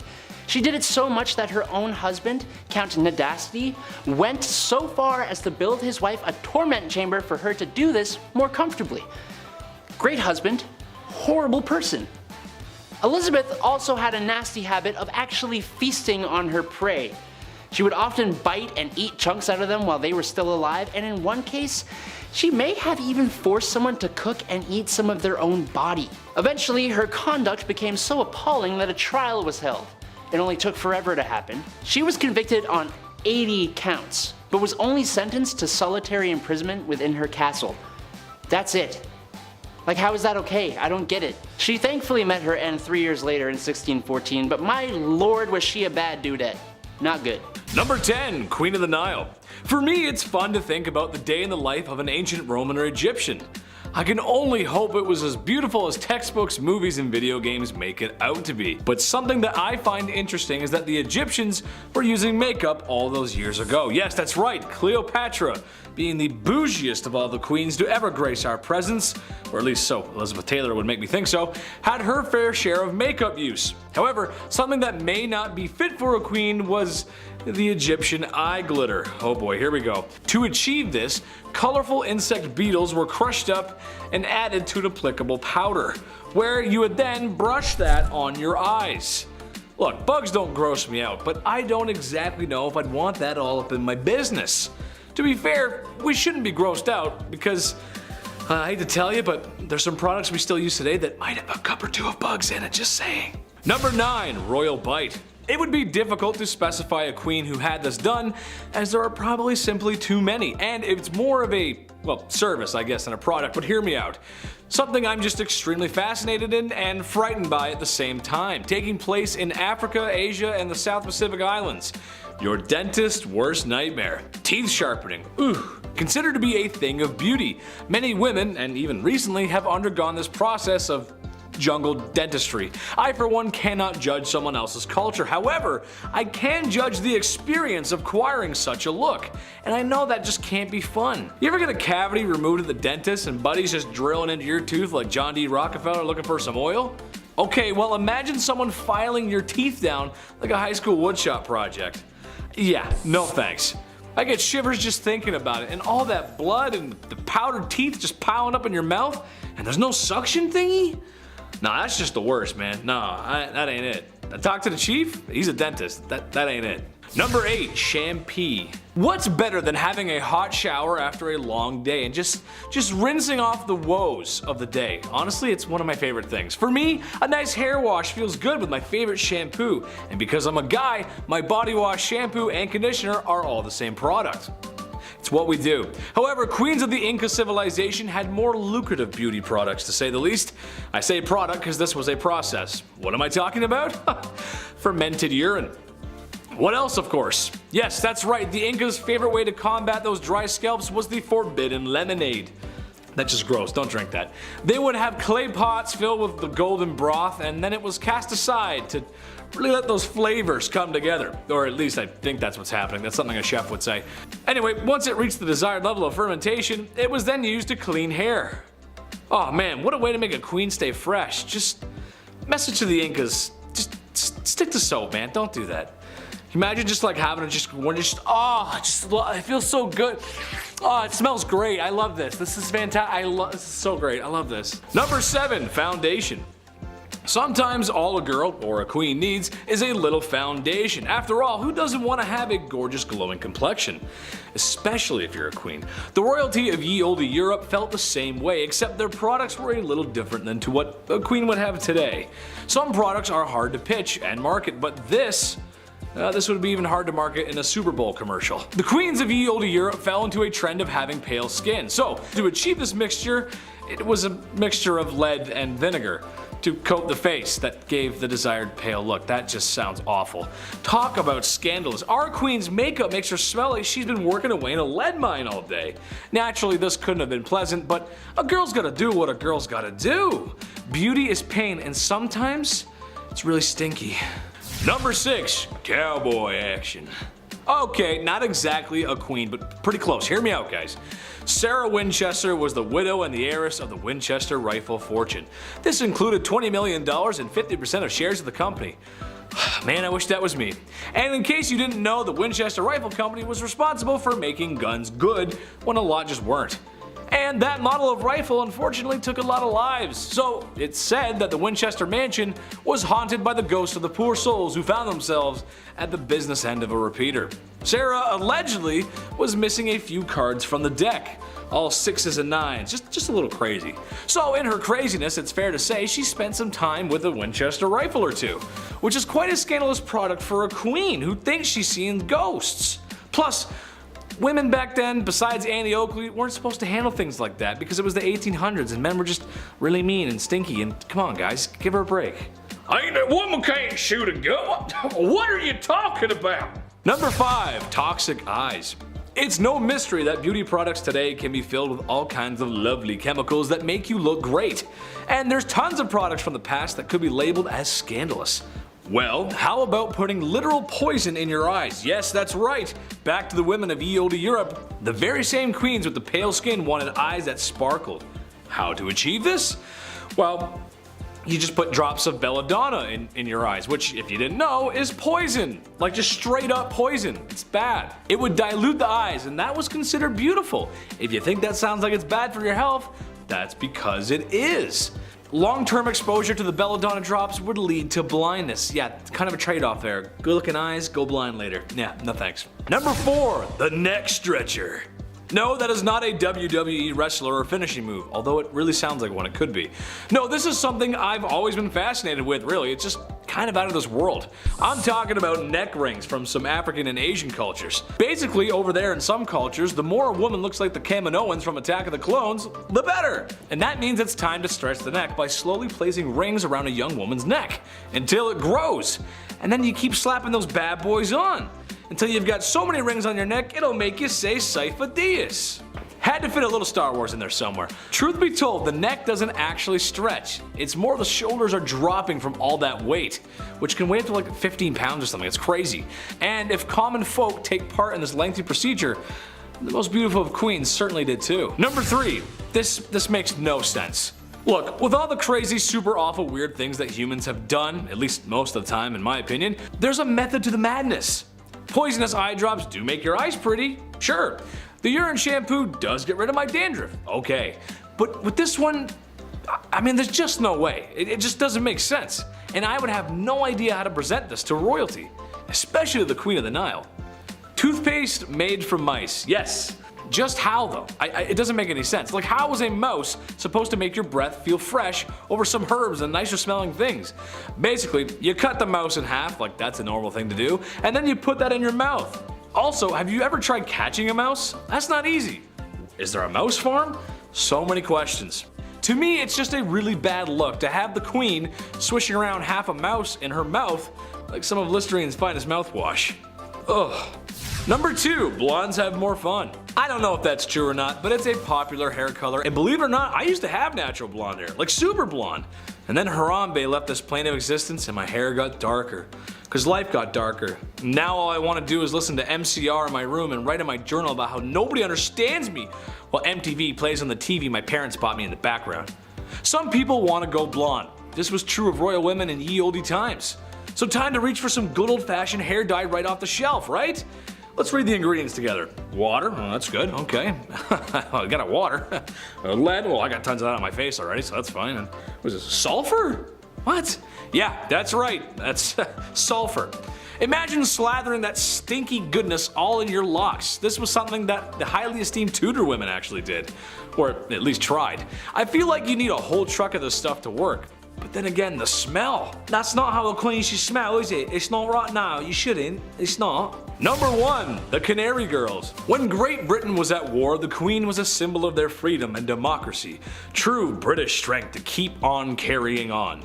So the next time the Queen goes to visit a munitions factory to cheer on the women who are working hard day and night for the war effort, she might want to keep her distance. The high explosives used in the artillery shells, famously known as TNT, I'd break down the scientific name, but we all know my track record with reading. I can't. It is a very volatile substance, but not just for the explosive capabilities, but it's also toxic. Yeah, I didn't know this, I learned this. Very similar to the Radium Girls of the same fate. TNT with enough exposure can turn skin and hair a yellowy orange color. Now, we can't have Her Royal Majesty showing up somewhere looking like Big Bird, can we? To avoid being a literal blonde bombshell, perhaps stay away from the factory, Your Royal Highness. Number 10, Marie Antoinette, Madame Deficit. The last Queen of France and maybe the last time royals got away with, well, being royals. Her whole existence was opulence, which is really just salt in the wound, when most of your citizens probably can't even afford a portion of salt because they're broke or because there's food shortages. Wasn't a good time. But if you looked into the royal palace, you can bet she's got a pantry full of bread and a bowl of fruit just ready for the pickings. She even had the nerve to purchase a necklace that, if through today's inflation, will be worth $12 million US. Ooh, that's a lot of money I wish I had. People were starving, and honestly, if people don't have anything, including food, ooh, it's not gonna be a good time. Imagine a whole country acting up because they haven't had their Snickers yet. Well, that ended up sparking a revolution. Very confusing, and in all that confusion, both the king and queen lost their heads. Wasn't good. Number 9, Queen Victoria. Oh blighty. Man, it must be nice to have a whole era in history named after you. Maybe I'll get one day.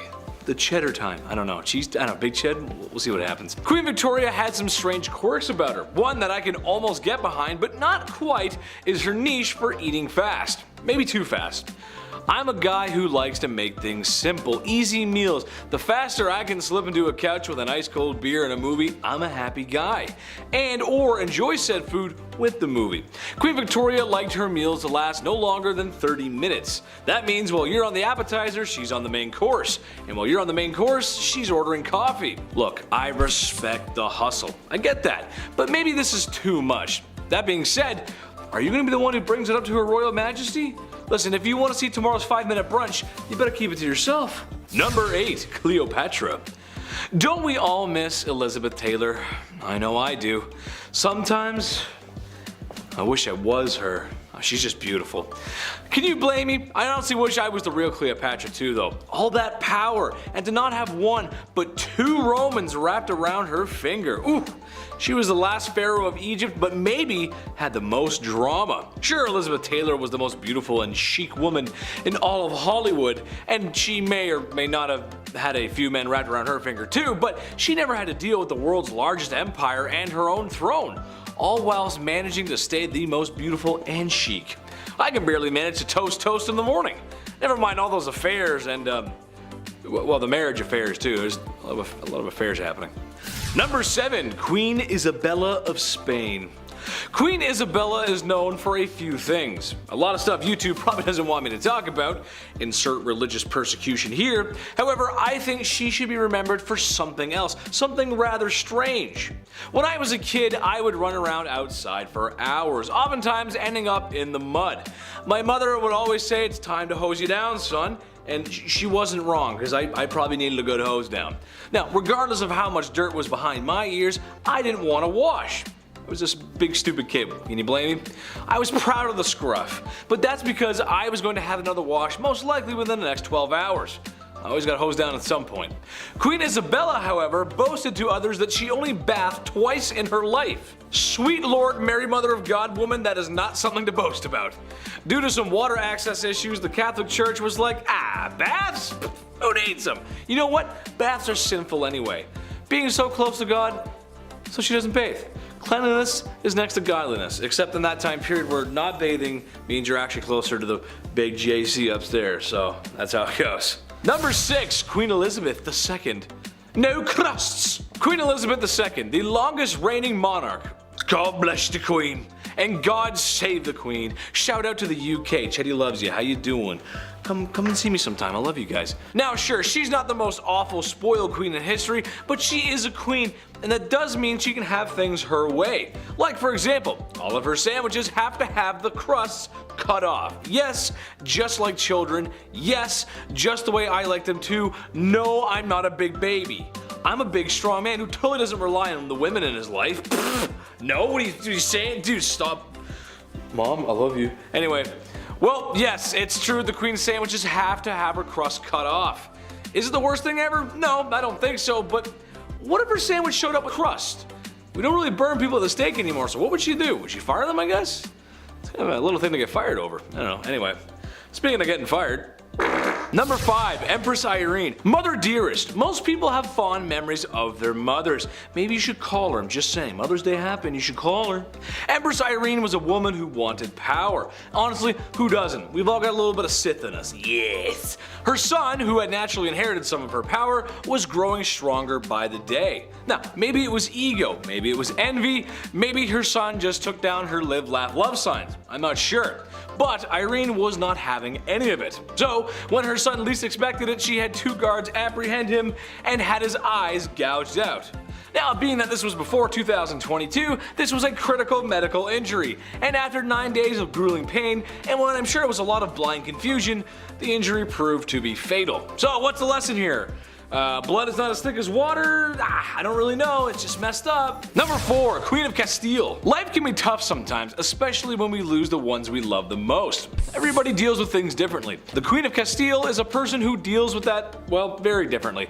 People passing on was no rare occurrence back in those days. There's 1,000 reasons on how you could wind up 6 feet under. When the Queen of Castile's husband passed away from the disease of the month, she was devastated. Rightfully so, that's rough. However, that being said, sometimes you gotta take that with a little grace. For days she would not leave her husband's side, even after he was a cold cadaver. Later on, that corpse would travel with her, apparently even stopping a carriage once to get out and kiss his feet. It's Weekend at Bernie's, except a lot sadder and gross. And not a charming 80s movie. Ugh. Number 3, Carlotta of Mexico. This is a new one for me, but an interesting story nonetheless. Basically, France wanted a piece of Mexico, and I mean, come on, who doesn't? It's gorgeous. Carlotta was a Belgian princess who kind of just married into the royal family and got plopped down in some chaos in Mexico. There was a war, enough political strife to make anyone involved in the Watergate scandal start to look for documents. It was messy, it wasn't a good time. It got so bad that she had to go back to Europe and basically made the call that all university students have to make after Frosh Week. Hey mom, dad, listen, yeah, I'm great. Do you think maybe you could send me some money? Yeah, I need some help. Except her phone call wasn't like that. Her phone call was more like, hey, European nobility, can you come please save my husband because he's about to get de-lifed and like stabilize the country? Thanks. Spoiled princess calling. Hi. It didn't work out in the end. He got de-lifed, she went back home, and well, she went a little crazy. Number 2, Elizabeth Bathory. Serial de-lifers, your queen has arrived. I think this one is one of the more interesting cases in history. Usually when you think of a creepy de-lifer that lurk in the night, you think of Gacy, Dahmer, you know, guys like that. It's not very often that it's a woman and or someone from before the 19th or 20th century. That's just how it goes. I'd also argue perishing and manual de-lifing was a part of life back in medieval times, so kind of hard to quantify what is and isn't a serial de-lifer or life taker. However, I think she counts. The body count is estimated to be somewhere in the hundreds, and a most peculiar rumor is that she bathed in the blood of her victims. Ooh, that's gross. Bathing in water. That checks out. Bathing in mud. You go to a spa. That checks out too. Bathing in beer. Sticky and strange, but check. I've done it. One time I did that. Bathing in blood. That's a no calzone for me, Chief. While the bathing in blood thing might be false, the evidence of her crimes were not. Imagine being so spoiled you can hide bodies. Number 1, Queen Mary. Henry VIII was a big bad dude who wanted it his way. He wasn't the Burger King, although by looking at him you could tell he was packing a few of those bad boys away too. No, he was the King of England and he had many wives and was spoiled himself. So, do you think his children grew up humble and wise? Nay, kind sir and madam. Queen Mary took the throne a few years later and wasn't happy with the Protestants. Ugh, too many, she said to herself. Well, if you've heard us talk about her before, she'll probably come up again time and time again because, well, she cooked those people on a wooden stake. Over her reign, countless people felt the fires of her wrath, hence the name Bloody Mary. Number 10, Marie Antoinette. I wonder what it must have been like to be the Queen of France. To sit in a palace and eat all those delicious foods that your cooks can make while the peasants outside struggle to eat and sing about bread for some reason. I don't know, Les Mis reference. It's a life of beauty, balls, and not listening to what the stinky peasants outside have to say. Except that's the very reason why Marie Antoinette was the last queen of France. You can only spend so much time and money on your exuberant lifestyle before the people get fed up. I mean, these people have nothing. It's kind of difficult to control people when they don't even have food at home. They let the queen know how upset they were when they decided to remove her head from her body. Number 9. Bloody Mary, Bloody Mary, Bloody Mary. Sometimes it's just in the name, isn't it? Like Mario, you know that he's an Italian plumber. Or Luigi, you can tell that that's an Italian plumber's brother. And King Dedede, king of the DDDs or something. I don't know. Okay, maybe the names don't always give it away, but Bloody Mary does. Most known for her liberal use of the wooden stake and the whole burning folks alive thing. I wish I could tell you it was for barbecue, but it was actually for some more serious religious persecution and reformation. The Catholic Church was hot, but the witches and heretics burning at the stake were hotter. No cap. Number 8, Reina Valona of Madagascar. This one is a new one for me. Didn't know about this, but here we go. So basically, Queen Reina, I'm just gonna call her Queen Ravioli because I can't pronounce it. Basically, Queen Ravioli takes over from her past husband. She says to herself, how can I make things better? Oh, I know. How about I become a ruthless, bloodthirsty, unaliving tyrant? Great idea, right? Yes, very not great success.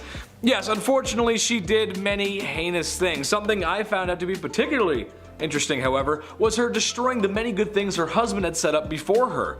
Madagascar had some European intervention, and while it's true that a lot of times that is a bad thing, and yeah, it's a bad thing, and it does bring some bad stuff with it, however, it also brings a lot of good things with it.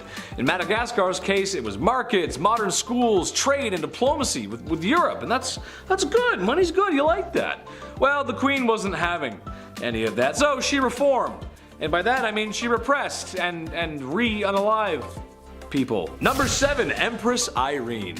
Kings, queens, emperors, and empresses. Chances are these folks are related. It's a family thing. E mia familia, you know what I mean?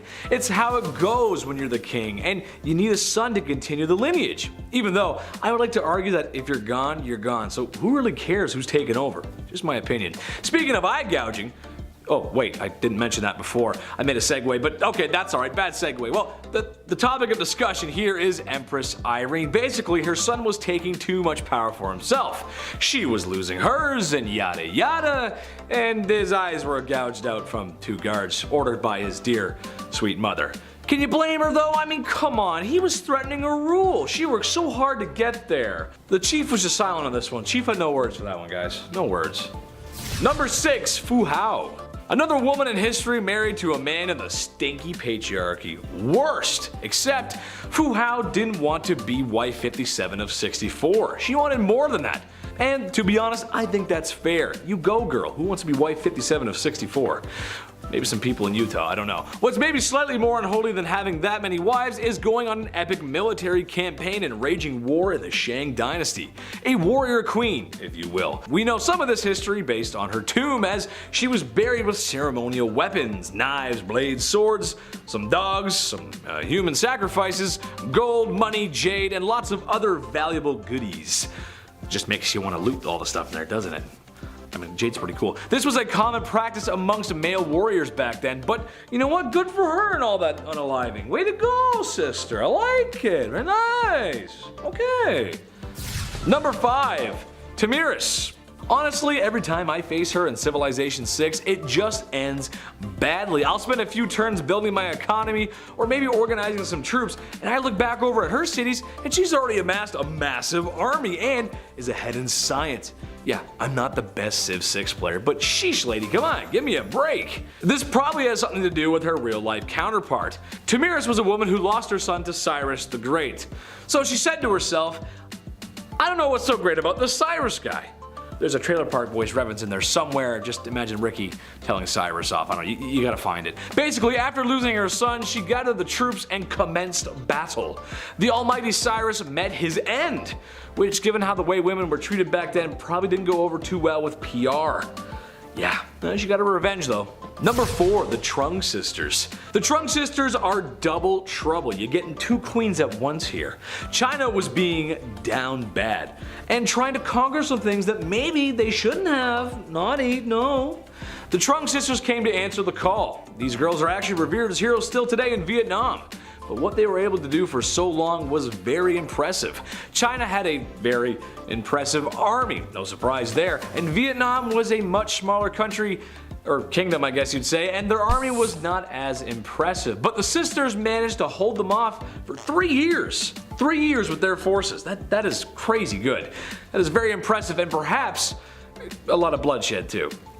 Sadly, the sisters waded off into the waters before they could be captured, because after that long fighting, I wouldn't want to be captured either. Number 3, Grace O'Malley. Avassi landlubbers, ye be looking for Grace O'Malley. Well then ye come to the right place, sir. Thank you, thank you. That is my private impression. I will be here all week. Bad impressions aside, Grace O'Malley wasn't a traditional queen, to be fair, but what she didn't have in regular queen qualities, she did make up for that in being a badass pirate. Nice. This is another one where I'm gonna ask Hollywood for a movie, please. Irish pirate queen? Come on guys, that's just a movie begging to be made. Grace O'Malley was a fierce pirate from the age of 11 and a wise woman who ruled the seas after her father's passing. I don't really have much to say after that, to be honest. I'll just wait for Hollywood to make their move. And maybe you can cast me in there. And I can put on some long red hair and some boots, and I could swim and just put the red hair on me right now. I just look so good. Number 2, Queen Victoria. Okay, hear me out on this one. This one has more to do with their lineage per se than her, but it's her somewhat to blame. Okay, so Tsar Nicholas II of Russia, King George V of Britain, and Wilhelm Kaiser II of Germany were all first cousins. Their grandma was Queen Victoria. What? I know, right? Isn't that weird? Yeah, it's weird. Imagine how crazy your bloodline has to be for that. And, you know, the fact that during World War I, all 3 of these cousins were at war with each other. I mean, that's just insane. I mean, families fight, sure, but come on, man. Get the mustard gas off the table, bro. Come on. That's cheap. Just don't. Number 1, my mom. My mom. I love her so much. She's the best. But man, sometimes, she's so unfair. I had to do chores when I was a kid, and I had to put down the toilet seat, and worst of all, she made me put the little toothpaste back in the tube when I was done with it. Ugh. I mean, come on, right? Not like she ever did anything for me, like birth me, feed me, raise me, clothe me, and love me unconditionally. And now I gotta make my bed? Oh, this is the worst day ever! I'm sure no other cute boy with blue eyes like me ever had this problem. Ugh! Okay, comment reading time. We got a comment from Captain America. He said, "Your impressions are hilarious. Keep up the great work, sir." Thank you very much, Captain America, and thank you and all the Avengers for the good work that you do. Thank you to Iron Man. He's a cool guy. I like him. And Spider-Man. Tell Spider-Man I said hello. Thank you, Captain America. Nick Perlberg said, "As a fellow big guy, I appreciate you, Chetty." Oh, I bow to you, sir. I bow to any other large gentleman, portly sir out there. Thank you so much for watching. I appreciate that. Thank you so much. Wow, that's so nice. Jelly Helma says, "Crazy. I was crazy once. They locked me in a little white room. I liked it there. I died there. They buried me where the flowers grow. One grew down and tickled my nose. It almost drove me crazy. Crazy. I was crazy once." That's good, very nice, I like. And finally we have Curious Man. Curious Man said, worst job ever, shoveling concrete in July in Fargo, North Dakota. Runner up, plastic pipe butt welder in an unair conditioned steel building in July in Fargo, North Dakota. Yeah, that is not fun, dude. That was from the video when I asked worst jobs ever. Yeah, that is not fun. Sweating. I used to work in a garden center, and man, it had no air conditioning and 40-degree weather. As you can imagine, Chetty did not do too well there. I was sweating quite. Had to change my shirts a couple times. You know what I'm saying? Number 10, Elizabeth I. Good old Queen Bess is one of the most remembered queens in the British monarchy, male or female. She's a pretty big deal. Elizabeth loved to make her fellow male nobles fall under her spell. She was witty, cunning, and very well liked by her court. However, one of the things that earned her some enemies was establishing a Protestant England. Her sister Mary, her predecessor, fought very hard for the opposite. She was very Catholic, and we will get to how bloody that was later, but Queen Bess a lot of people off, especially Spain. She was supposed to marry the Catholic Spanish king after her sister passed, but she turned him down. This led to a conflict between Protestant England and Catholic Spain, but her navy defeated the Spanish Armada in 1588. Mary, Queen of Scots, laid claim to the English throne and was one of Lizzie's greatest internal threats. Mary was a Catholic, which made all the Catholics of England back her. Mary was also presumed to be behind several assassination attempts against the Queen. Finally, Queen Elizabeth had to take action, and after keeping her cousin hostage for 20 years, she finally had to have her executed. And we'll talk more about her later. Number 9, Catherine the Great. So Catherine the Great was called the Great for a reason. She was a pretty epic woman by most accounts. She even had one of the first vaccines, which is pretty crazy. Though she wasn't actually born in Russia or even Russian at all, Catherine was not content to go down in history quietly. She considered herself an enlightened ruler, and history tends to agree, with aims of prioritizing education for the people. She had many lovers, and there is enough evidence to suggest that the son she had was illegitimate. Peter III of Russia was hardly the man Catherine intended on marrying, and later planned a coup against him, which resulted in her position of power. However, the coup did turn bloody when on July 17th, Peter died under mysterious circumstances. There isn't proof that she was directly involved or even knew about it, but it cast a dark shadow over her reign for the rest of the time. Number 8, Grace O'Malley. We've got enough traditional royalty on this list that we definitely need to spice it up. Enter Grace O'Malley, the Pirate Queen of Ireland. Pirate Queen! What a title. Definitely considered unholy behavior, Grace abandoned the traditions of women of the time and fled to the sea. There, she took on the waves and perils of Davy Jones' locker with a legendary ferocity. She was born into the clan O'Malley around 1530, around the time of Henry VIII's rule over England and Ireland. Clan O'Malley was a notorious seafaring clan and ruled the southern shore of Clew Bay, Achilleland, and most of the barony of Murrisk for over 300 years. Grace was really well educated and could even converse fully in Latin, Spanish, Scottish, Gaelic, and French. She was not one to be refused, and after spending years fighting the British, she finally met Queen Bess, and not only did she speak Latin to her, but she refused to bow, as she was considered a queen herself by that point. Number 7, Mary, Queen of Scots. I told you I was gonna bring her up. A name you will recognize, as I've already mentioned her before, but in terms of who the villain in that story is, it depends on which side you're telling the story on. Mary's story is full of tragedy, romance, betrayal, loss, and heartbreak. Unlike Lizzie, Mary was a dedicated Catholic and spent the entirety of her reign trying to gather the Catholics against Elizabeth. She had a series of marriages and relationships that led to tragedy every which way she went. Her first husband, the Dauphin of France, died shortly after their marriage. Her second husband she loved until he became a drunkard, and then she just started running things. But he was mysteriously unalived while she was 6 months pregnant. He was inside a building that exploded, but his body landed outside, and it turned out he was strangled. So what happened there? She would later give birth to 2 stillborn sons, but she would have sons later on. She would have a son who would inherit the throne after Elizabeth's death, but it was due to Mary's plotting and scheming that eventually ended her in death. So she did actually plot to kill Elizabeth. So that's a pretty unholy deed, I would say. Number 6, Princess Olga of Kiev. Okay, wow, this woman. One saint you definitely don't want to mess with. Despite being a saint, Princess Olga of Kiev was actually pretty sinful. She was one of the most vicious and vengeful rulers in the history of Kievan Rus, which would later become Russia, Ukraine, and Belarus. Olga took center stage after her husband died and made sure she would never be forgotten. Her husband died in a very gruesome way by the enemies that we're going to talk about in a second. When the people who viciously unalived her husband tried to persuade her to marry their leader, they sent 20 men. Olga told them to wait in their boats, had her men dig a ditch in the meantime, and the next morning buried the men alive. She then lied and told the king she would accept his offer if he sent his best company to retrieve her. He didn't know about all that stuff yet. When they got there, she locked them in a bathhouse and torched it. But it didn't stop there. Olga didn't stop there, that's not her style. She would later host a steak dinner with her enemies in which they were staked. Very Vlad the Impaler, I know. Then she set whole villages on fire by attaching sulfur to pigeons, and then it was just crazy. Damn, like hell has no fury like a woman scorned, let me tell you. Number 5, Queen Isabella I. The Spanish Inquisition, pretty high up there as far as terrifying points in history go. If you weren't willing to convert to Catholicism, you were tormented, interrogated, and burned at the stake. Who was behind this awful time in history? This lady, Queen Isabella I. Technically, as she was fighting for a holy order for the Catholic Church, this can be seen as holy, but was it? Burning people at the stake because they didn't share this belief?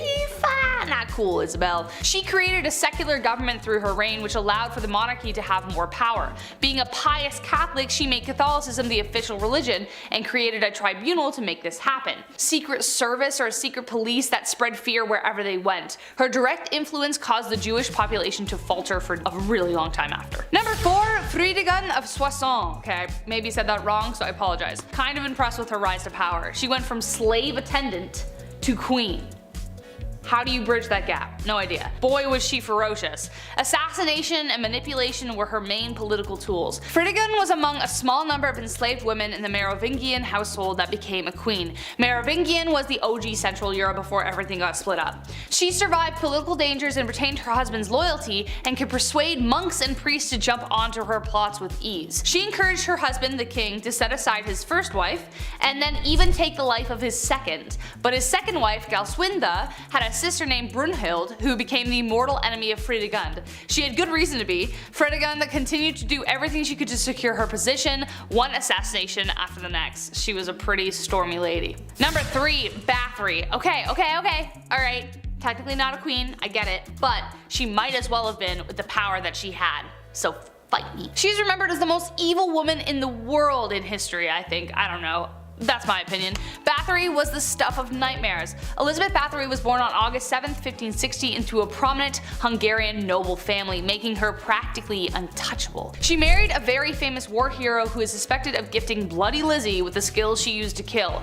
After she died, Bathory became obsessed with immortality. Supposedly when one of her servants accidentally spilt blood on her and her skin appeared younger after. Bathory then began her mission of horror, luring over 650 young virgin women to her palace and brutally taking their lives. She was even bold enough to lure daughters of nobility. Before draining them of their blood, she would make them suffer in ways you don't even want to imagine before bathing in the blood itself. When she was finally caught, 3 of her servants were executed, but she was simply locked away in her tower for the rest of her days on house arrest.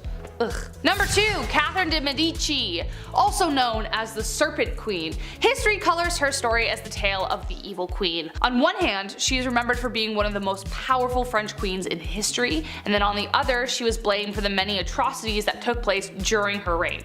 Her regency was marked by the French wars of religion and the many games Catherine played within them. The Catholics and the Protestants, as previously mentioned, were at war, and she spent a lot of time trying to find peace. Kind of. But she was a passionate Catholic and is believed to have tried to remove a Protestant general from her son's side.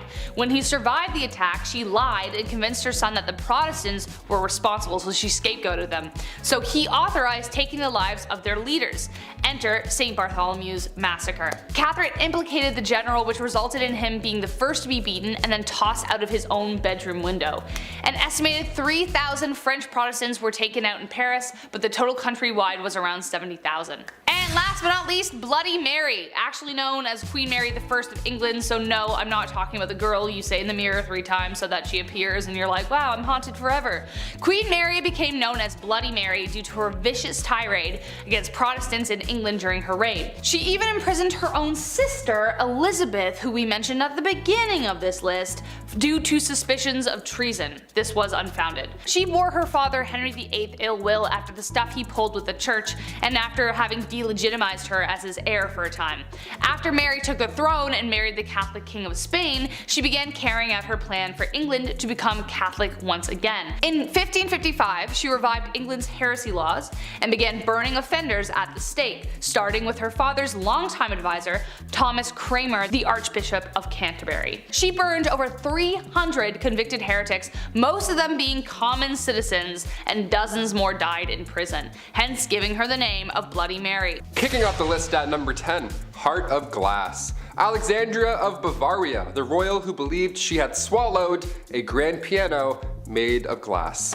I'm not joking, yeah, she was a princess, so not technically a queen, but this is so insane that I had to kick off this list with it. The 23-year-old Bavarian princess was quite the scholar. She was known to enjoy literature, but she equally put energy into convincing those around her that she'd swallowed a piano made entirely of glass when she was a wee child. She grew up afraid that her inner piano would shatter. We have an inner demon, she has an inner piano made of glass. So she would enter rooms slowly and sideways, I'm not kidding, to, you know, avoid cracking that personal piano problem. Just like King Charles VI, he thought he was going to break at any given moment. Saying you were made of glass was quite an uncommon delusion. The victims were more often than not royalty. They had glass, they watched this fancy material shatter in their hands all the time. No wonder, it probably scared them. There's actually a play on this glass delusion. It's called The Glass Piano by Alex Sobler. Quite recent too, apparently it's a blast. Check it out if you have the chance. We love that. Keep writing plays about glass pianos. This is insane. At number 9, Rosemary's Baby. Back in the days of old, it was very important to the monarchy to have a male heir. Many kings throughout history have been known to get very upset when they weren't given a son to inherit the throne,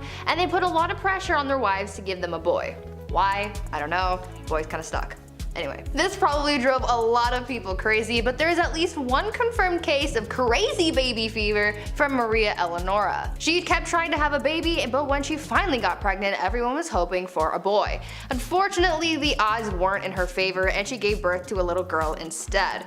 People knew that Maria would get absolutely triggered upon learning of her baby's gender, so they kept it a secret from her as long as they could, but eventually they had to tell her and Maria was pissed. She really went looking for that receipt to return that baby and get a refund or at least a store credit. When she found out the baby was a girl, the queen reacted by saying, quote, "Instead of a son, I am given a daughter, dark and ugly with a great nose and black eyes. Take her from me, I will not have such a monster." End quote.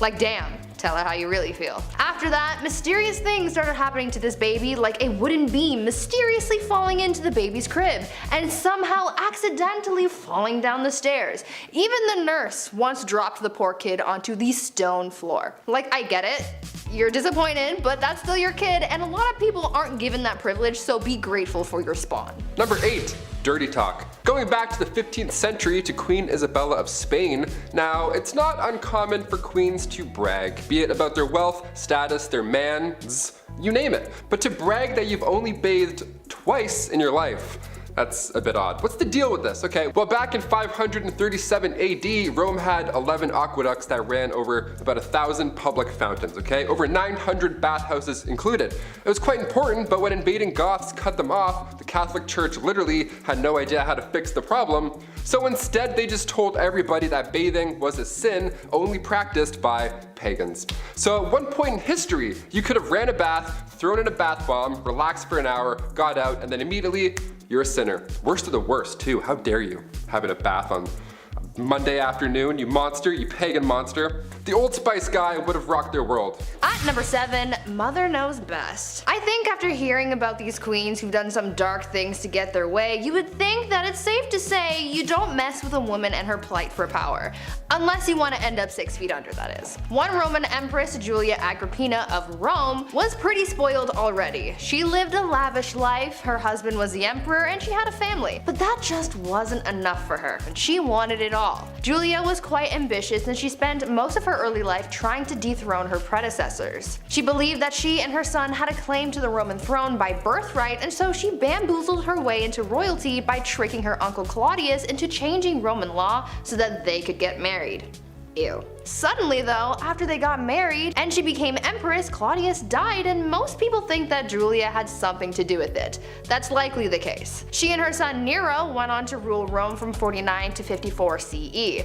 Julia stayed by her son's side for as long as she could so that she could hold on to her power, but eventually Nero got tired of his mother manipulating him and he had her forced out of power. Julia, as you could imagine, was furious because power was the one thing in the world that she desired most, and so she rallied a group of supporters to try and overthrow her son, but the plans backfired and she was expelled instead. Talk about ambition getting the best of you. Number 6. We are family. The last queen of Madagascar. Queen Rana Valona was one of the worst. She was born in 1788 and she ruled over the kingdom for 33 years. She was so cruel and violent that she would often choose violence first in order to preserve independence over the island. She's known as the most ruthless queen in history. After the death of her husband, she just went mad with that new power. In the late 1700s, her king brought peace to the land, but of course there were traditionalists who opposed him. The king's uncle at one point tried to take him out, but a local warned the king. That king repaid the local by adopting his daughter, Rana Valona, to marry his son, Prince Radama. Now, when her prince was alive, they didn't get along at all. And then come 1810, the king passed away, giving Ranilova the promotion of a lifetime. It's also theorized that she poisoned him too, so that's horrible.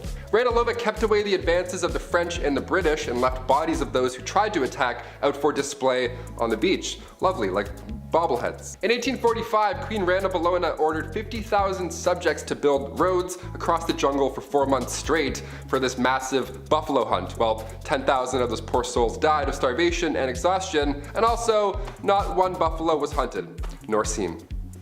Great plan. At number 5, Queen Batman. Batman. He is justice. We know this. Well, long before Batman, there was a queen who sought vengeance, and she did it in the most brutal way. Olga of Kiev became queen regent in 945 CE after her husband was killed because her son was just too young to rule yet. Olga knew that once her son was old enough to be crowned king, her power would be taken away, so she had to do the most that she could with her power while it still lasted, and so she used her powers as monarch to seek justice for her husband's death. She was able to get her husband's killers captured and killed using scalding water, but she soon developed a thirst for suffering apparently, and she just kept on going after people. She would not rest until everyone associated with the people who killed her husband were all eliminated. So if you ever breathed in the general vicinity of the guy who offed her hubby, you could kiss your life goodbye. Olga took hundreds of people out of the tribe that her killers were from. She devised a plan to bury their tribe's leaders alive, and she even came up with a plan to set fire to their entire village. It is said that Olga may have locked the tribe's leaders in a bathhouse and burned it down, but we don't know for sure. All we know is that she definitely was not okay. Number 4, no crust.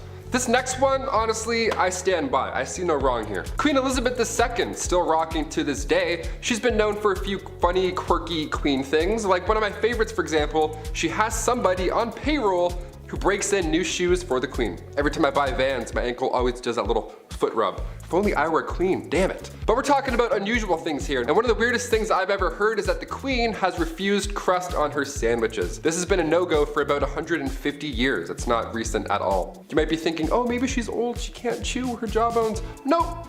Way back. This goes way back for no reason. Right around the time of Queen Victoria and her husband Albert. They viewed anything square-shaped as bad luck because it looked like a coffin. I've never thought about death while eating grilled cheese, but now I definitely will. Thank you. This must be a pretty scary job, cutting the crust off the queen's bread. My hands would be shaking the entire time. Also, diagonal or down the middle?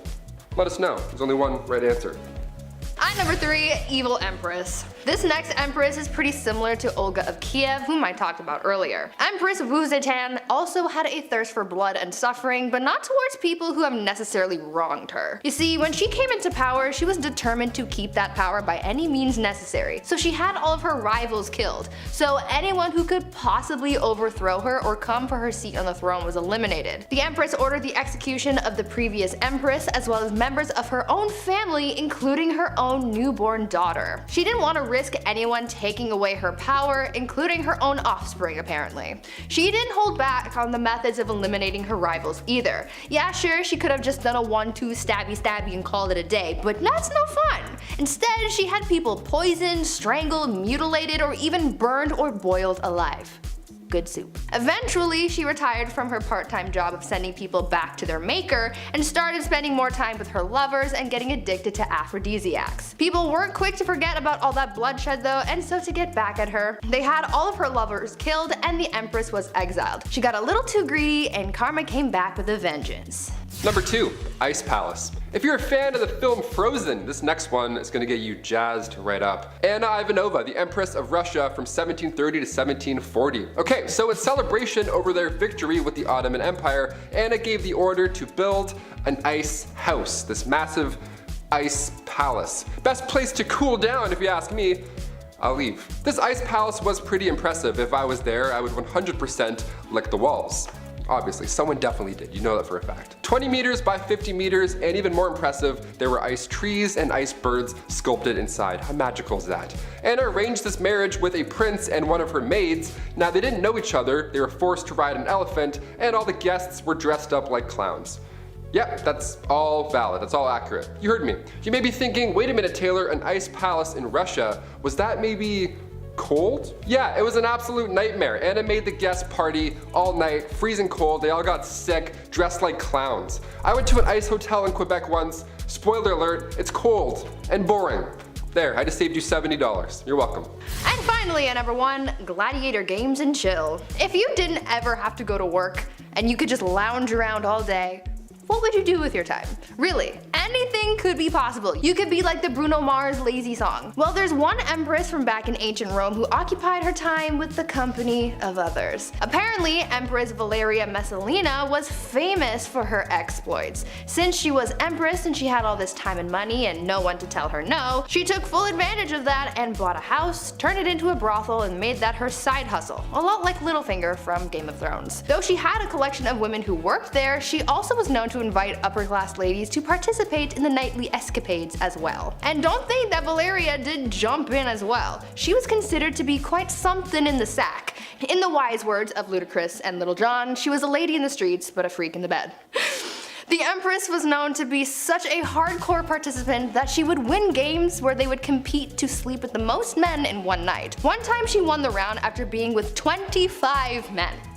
One night. She did the absolute most, but at least she was having fun. At number 10, blinded by ambition. I don't know about you, but I think my favorite part of these queens lists is learning about all the wild and crazy things that queens did to keep or acquire power back in the days of old. Like, these gals were absolutely ruthless, and they weren't afraid to absolutely body anyone who stood in their way. We've heard about queens taking out enemy tribes, their husbands, and even their own family members. This all sounds like a round of Call of Duty when you're the last one on your team and you're just murking everyone in sight trying to save your own skin. Let's talk about a queen, or rather empress, who was so desperate for power that she ended up killing her own son. Irene of Athens was an empress from the Byzantine Empire who ruled from 797 to 802 CE. She started her reign as co-ruler alongside her son Emperor Constantine IV. Though it started as a good old family business, you know, saving people, hunting things. Not really. Things went south as they normally did back then. Irene wanted all the power to herself, and so she sought out to eliminate her competition, her own son. Irene lured her son into the very room that he was born in and gouged his eyes out. Like, ma'am, this is not ice cream. You can't just scoop eyeballs out and make a sundae out of them. Thank you. That's not how that works. Constantine ended up dying as a result of his injuries, and since his own heir had passed away earlier that year, the transition of power ended up going to Irene, who became emperor. Yes, emperor, not empress, because she was the sole ruler, making her the first woman to do so. Number 9. Topless duels. Yeah, you heard me. Hungarian Princess Pauline von Metternich was married to Prince Clemens, but she was born in 1836 and she had to marry her uncle when she was 20 years old. So, surprise, surprise, she was unhappy. Who knew? Weird, right? Since the marriage began, her husband was involved in numerous affairs. He liked going after actresses or singers, anyone glamorous or hot or cool. He barely paid any attention to her. That is until, you know, she started to have fun, live a life maybe. Yeah, once she got over this gross prince, she had a great time. She drank, she smoked, she partied, she defied convention, but most notably, her duel in the summer of 1892. She challenged another royal, a countess of the matter, to a duel in nothing but a corset. Now to this day, it's not yet determined who exactly won this duel, this corset poke off, but a princess dueling in the dark after some drinks, that should be a musical, not Frozen. Get out of here. At number 8, no side bays. A bad relationship can really mess you up. Anyone who's been through a bad breakup can tell you that. Not as many people carried that pain with them as much as Catherine de Medici did back in the day. Her didn't even begin to describe how she felt, and she really embodied the pain that she was feeling after having her heart broken. She basically turned into the type of person that was like, if I'm not happy, no one else is gonna be happy either. Catherine's husband, Henry II of France, had a mistress, and Catherine was well aware of it. They had been having an affair for basically the whole time Catherine was married to Henry, and he loved his mistress more than he ever loved his wife. When Henry was on his deathbed, his final request was to see his mistress one last time, and as a final FU to her husband, not only did she deny the mistress from visiting Henry, but she literally made him die alone with no one by his side when he kicked the bucket. On top of this hatred towards her husband though, Catherine was also an absolute B-word to her daughter as well. Catherine would fight her daughter over her romantic affairs. I guess she didn't want her daughter to be like her father. Either way, Catherine got so mad about one of her daughter's affairs that when she found out about her lover, she locked her daughter away in a castle and never saw her again. Talk about a serious grudge. Number 7. 2 for 1. When you're deemed the most beautiful woman in all the realm of England and the most loving, well, odds are you're going to need 2 husbands. All that love to give, it only makes sense. Joan of Kent was named as such, and at the age 12, so gross, she was married for the first time. She fell in love with a knight named Thomas Holland. Yeah, she dated Tom Holland, the knight Spider-Man guy. That's great. He was 26 and she was 12, still gross, but they got married in secret. She knew her parents wouldn't be on board. He was broke, and yeah, he was also 26, so for obvious reasons it had to be a little hush-hush. Even in royal standard, that's a bit odd. After the wedding, Thomas had to go off to war, and he wasn't gone for too long before, well, she remarried. The son of the Earl of Salisbury slid into her DMs, and Joan thought Tom Holland's Spider Knight was dead. Well, Thomas returned, like he did in Endgame, but there were legal issues now. Ultimately, Joan and Thomas got together and had 4 children, but after Thomas did die, Joan became the first ever Princess of Wales. So if you love someone, just, you know, marry them. Even if the other person's still just over there, just marry them both, see what happens. At number 6, apple of his eye. I feel like this queen I'm about to tell you about needs to have her own movie made about her or something, because the things she did for power were almost unbelievable. I would say that I would want to be her when I grow up, but she's kind of responsible for the deaths of a lot of people, and that's not really something that I'm striving for, you know? But she did have a lot of determination. I will give her that. Isabella was married to King Edward II of England, and though she was quite the catch, Isabella wasn't really all that jazzed about him. She was like, meh, I guess I'll be your wife, even though back then she really wouldn't have a choice in the matter anyway. Anyways, after 10 years of marriage and the birth of an heir, things seemed to be relatively okay between the king and queen. That is until the king started getting all buddy-buddy with his friend Hugh Despenser, who was a much hated noble. Very hated. Hated numero uno. Isabella didn't like the bromance that was forming, and she was like, no, the only person who gets the king's attention is me. So she rallied the support of the other nobles, banished the Despenser family, burned their castles to the ground, claimed their possessions, and killed anyone who supported the disgraced family. After all of that went down, she took refuge in the Tower of London, where she met a prisoner whom she smuggled to France. Then she got her husband to bring their son to France. And from there, with the support of the nobles and the common people, she was able to defeat her husband and the Despensers, and became Queen Regent until her son Edward III came of age to become king. After all of that, she finally got her way. I hope she slept well that night, because she did the most. Number 5. Rebel Princess. Princess Leia wasn't the only rebel, okay? Princess Margaret partied with rock stars during the 60s. The Queen's younger sister was known as the Rebel Princess. She was seen for years and years as this, well, bad She passed away in 2002, but even to this day we're trying to piece together her love life. Pablo Picasso actually wanted to marry her at one point. How fun is that? Also, side note, I didn't realize how recent Pablo Picasso died. That was alarming to find out. Guess my whole life's a lie. Her wedding was the first to be aired on TV. That's quite a big deal. The first televised royal wedding took place on May 6, 1960. In 1968, just 8 years after, word had spread that the princess had an affair at a nightclub with pianist Robin Douglas Home, who only a year and a half later took his own life. Adds a lot of mystery there. Then come 1973, the paparazzi got photos of her with a landscape gardener on her private island. One of the more unusual facts surrounding Princess Margaret was that she was cremated, believe it or not. She had chosen to break tradition so that her ashes could be shared in the same tomb as her father. How sweet is that? These acts are unusual when it comes to royalty, but Margaret also supported more than 80 charity organizations. But even then, media still focused on her love life. Classic. Keep it up. At number 4, Warrior Queen. Let's talk about Queen Rani Lakshmi Bai and how she became known as India's Joan of Arc. Rani was a fighter her whole life. She was raised to be a warrior and was taught how to fight. She even shared her skills with other women, teaching them the same fighting skills at a young age. She was married off to a much older man and she had a child, but she lost them both pretty early on. In need of an heir, she adopted a son and served as Queen Regent, but soon a growing conflict started, causing a lot of tension between the British East Indian Company and her people. The young queen, at just 22 years old, wanted to drive British forces out of her land, and so she organized a revolt that turned bloody very quickly. She ordered the execution of literally every British person in the region. So Bobby from down the street, dead. Mary from around the block, goner. Freddie and Harriet, the kids of that guy that you know who bought shoes off your brother, bye bye. Gone. Rani killed every man, woman, and child in the area, but it still wasn't enough to win against the British. The queen died on the battlefield and the British ended up winning the battle and the kingdom fell to the enemy forces. This queen was one of the bravest and most determined women in history, and she's still remembered as a hero. Number 3, Chilonis. The reason we look at princesses like Margaret and say she was a rebel is because most of the time these marriages are chosen. Well, rather, women are forced to marry some gross fat dudes. And while he's cheating and eating lobster, the wife has to have his kids and be dutiful. So for the Spartan princess from the 3rd century, she too was forced to marry Cleonymus, this older, horrible man. He was so horrible that he wasn't even allowed to have his father's throne. That's how bad he was. He was in the family and still they're like, no. So Chilonis thought, this guy sucks, the system sucks, I'm gonna go talk to the much more pleasant Architatus, son of King Ares I. Around 272 BC, both these guys, both her lovers, went to war with each other.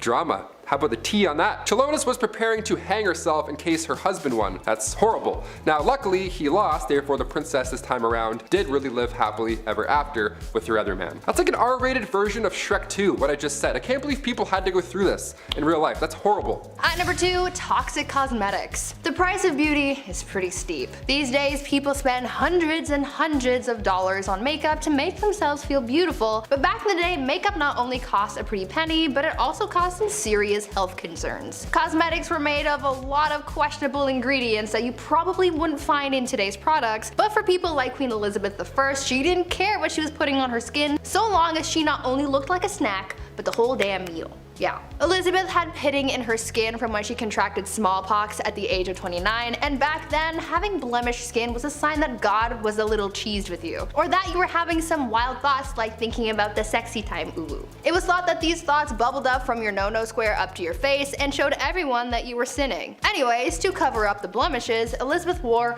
a lot of makeup, like her version of foundation, but the ingredients were really just making things worse and not better. The foundation was made with a tincture of white lead ore, vinegar, and sometimes arsenic, hydroxide, and carbonate. To add some color back to her face after applying this pasty white mask, she powdered cinnabar to her lips and cheeks, but this was pretty dangerous because it contained mercury. She did this every day, and as you can imagine, it wasn't good for her health at all. Imagine absorbing all of those chemicals through your face on a daily basis. Not cute. And finally, number 1.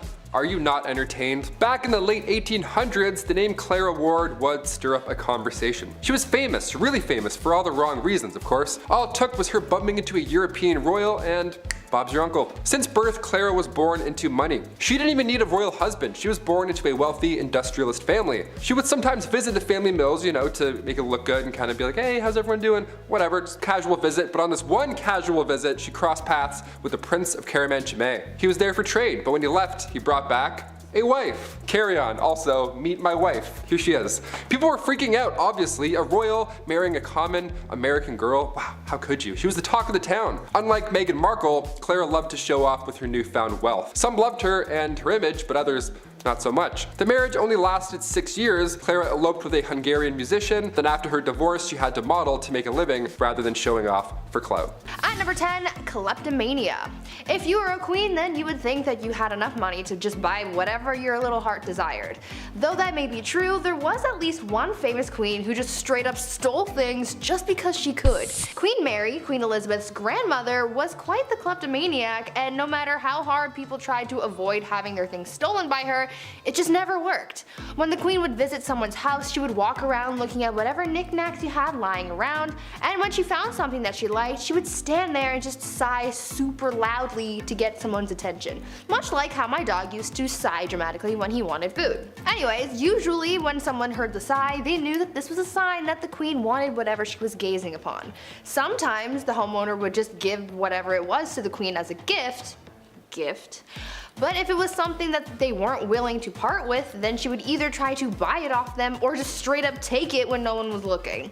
This became such a big problem that people started hiding their prized possessions before hosting the queen in their home, but she eventually caught on to this strategy, so she just started showing up uninvited. She could not rest until she owned pretty much everything in the kingdom. Number 9, no time to dine. If I'm eating, don't acknowledge me as a human being. I sound like a pug when I eat, okay? I don't waste any time. I love food, okay? It's business. Now, if you're a queen and you eat fast, well, everybody else has to eat fast as well. This began back in Queen Victoria's time. The queen loved to feast, and she didn't waste any time at all. Like, it's really fast. The way the royal family works is that when the queen is done, that course or that meal, you're also done. So when Queen Victoria would smash an entire 7-course meal in 30 minutes, which apparently she could do easily, you'd be blowing on your soup still and Queen Victoria would already be telling everybody to pack it up. That's stressful. All because she could eat lots of food in a short amount of time. Also, once the queen gave a toast, you couldn't even speak. Also, once the queen placed her cutlery on the table, regardless of where you were during that course, everybody's plate would then be taken away at the same time. And the next one would then come in. I would just put my food in my pockets, you know, screw it. It's almost like when you go to all you can eat sushi and you have like some sushi left over, you don't want to waste it. You're like, you know what? I'm not paying that bill. At number 8, cross-dressing. Empress Elizabeth was quite the character, I guess you could say. Since she was a monarch, she could do whatever she wanted, and that is exactly what she did. You see, she was quite into fashion, more specifically men's fashion. The Empress believed that she just had legs for days, like Naomi Campbell, and she wanted to show them off to the world, but the only problem with that was the fact that back then, pants were reserved for men, and so since she wore dresses all the time, no one got to see her godly legs. Well, to combat that, Elizabeth came up with a solution. She was known to hold huge parties where everyone had to cross-dress. She only did this so that it would give her an excuse to wear pants. And I mean, she could have if she just wanted to wear them on a regular day, but she didn't want to be the only woman in men's clothing, so she made everyone else dress up too. At these parties, no one looked good or really enjoyed themselves for that matter. Women complained that the men's clothing they wore to these parties were unflattering, and the men were just all over the place because they didn't know how to maneuver a hoop skirt. The only person really having a fun time was Empress Elizabeth, but I guess that was really the whole point. Number 7, check on the dead. Funerals are pretty expensive, especially a royal one at that. It takes a lot of power to dig up and then carry these massive caskets around, which back in the day was even more exhausting.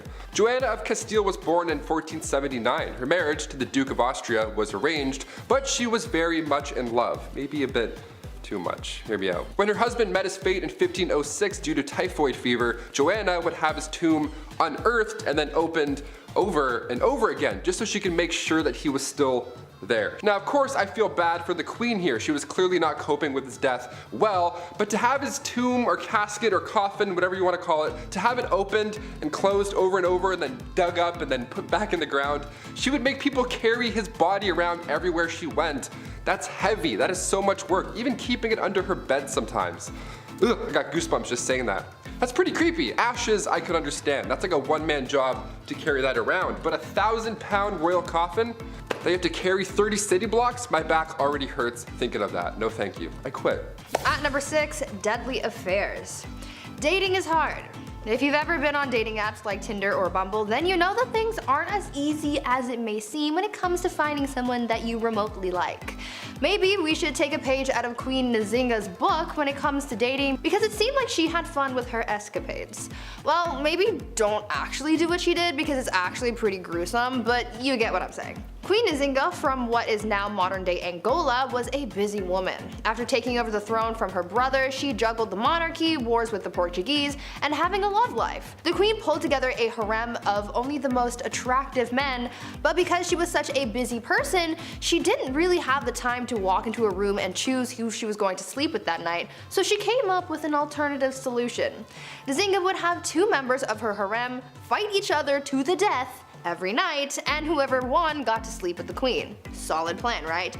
Well, the winner wasn't really all that lucky for too long, because she would have the winner executed the following day. Number 5. Diamond scandals. Queen Mary wasn't the only queen with sticky fingers, it seems. The affair of the diamond necklace has sparked many conversations. France's queen from 1774 to 1792 was Marie Antoinette, and if that name sounds familiar to you, it's because she was the last queen before the French Revolution. She was also known for spending a buck on jewelry. She liked the diamonds. Now this Countess de la Motte was this young lady, a friend of the queen supposedly, who entered the French court in 1785. Now she got somebody to disguise herself as the queen, and then she acted like she was in love with this high society member, all to get her hands on this $12 million necklace. Now she said that she would pay, but never ended up paying a dime, so that's horrible by itself, and the queen supposedly had no idea about any of this or what happened to the necklace. Although this countess pretended to be her friend beforehand. The public went on to hate her for this, not believing in the scandal of course. One of the most notable lines from Marie Antoinette was when the French spoke out for not being able to afford bread. She apparently said, "Well, let them eat cake," which led into the French Revolution and ultimately her demise. Shine bright like a diamond, I guess. At number 4, test drives. Catherine the Great of Russia was well known for a number of things. She was known for being a good leader, a strong ruler, and surprisingly for her naughty bedroom fun times as well. She was well known for her adventures in baby making, and there was once a rumor that she did the deed with a horse. Obviously that wasn't actually true, however she did do it with a lot of men. The only problem that she really faced when it came to finding a new partner was actually having the time to do so. I mean, it's not like she could swipe through Tinder while sitting on her throne, right? What was most important to her was finding a new lover who was skilled in the sack, and she didn't really want to waste time on testing these guys out, so she had someone else do it for her. Catherine had a friend take her potential partner out on a test drive, so to speak, so that she wasn't wasting her time on someone who couldn't meet her standards. Remember, she is a very busy woman. It is said that on a couple of occasions, Catherine's tester friend was caught in bed with Catherine's partner again well after the Empress was with him, and that made things a little complicated, but I imagine that they got past that. Or at least I really hope they did. Number 3.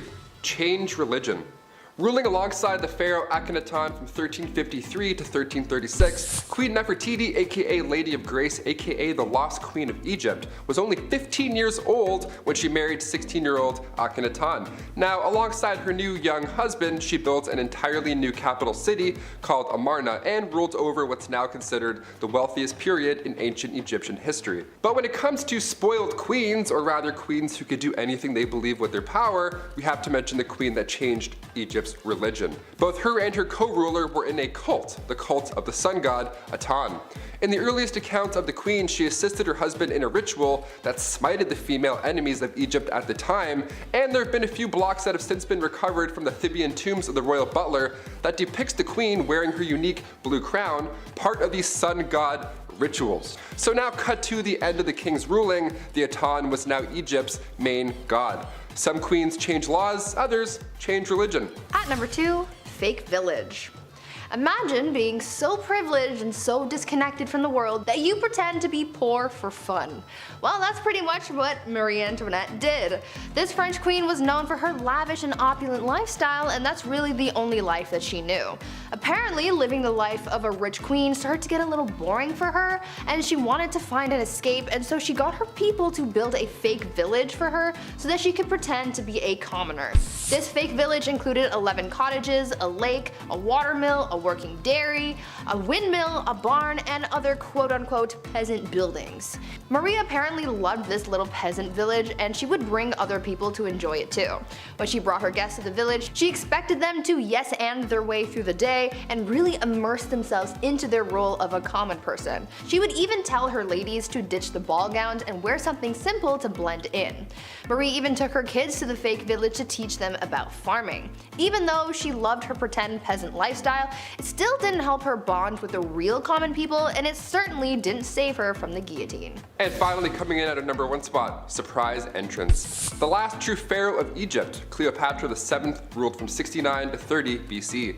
She's known mainly for her love interests, of course, her two mans, Mark Antony and Julius Caesar. And to this day, we're still trying to uncover more dazzling details of the lost queen.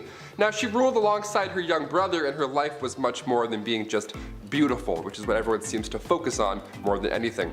Both children were assigned to the throne, Cleopatra being 18 and little bro being 10 years old. So Cleopatra, being a little older, therefore a little wiser, became the ruler. A couple of years passed, and eventually Cleopatra was pushed out of Alexandria over her greed for power, classic, but her little brother, equally a co-ruler, had her driven out. He was jealous, and honestly, I'm the youngest in my family, I kinda get it.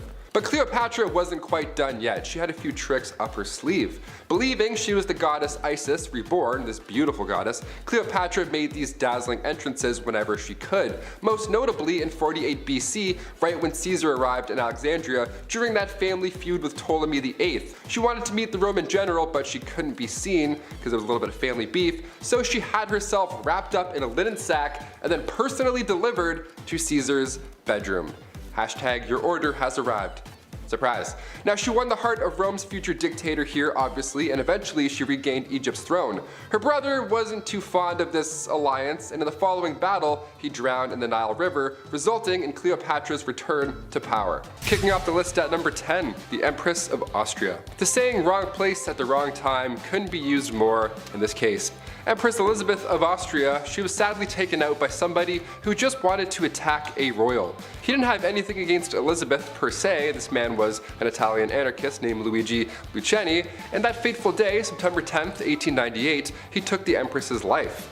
In his own admission, Luigi stated that he had nothing against the Empress on a personal level at all. See, what had happened was he intended on taking the life of the Duke of Orleans, but when Luigi arrived a little too late in Geneva, the opportunity to do so had passed. He looked at a local newspaper, saw Elizabeth, and found out where she was staying, and he waited for her to leave that hotel. That's how easy it was. People are so creepy. Keep an eye open. If you're a queen, keep your eyes open. This is scary. Number 9.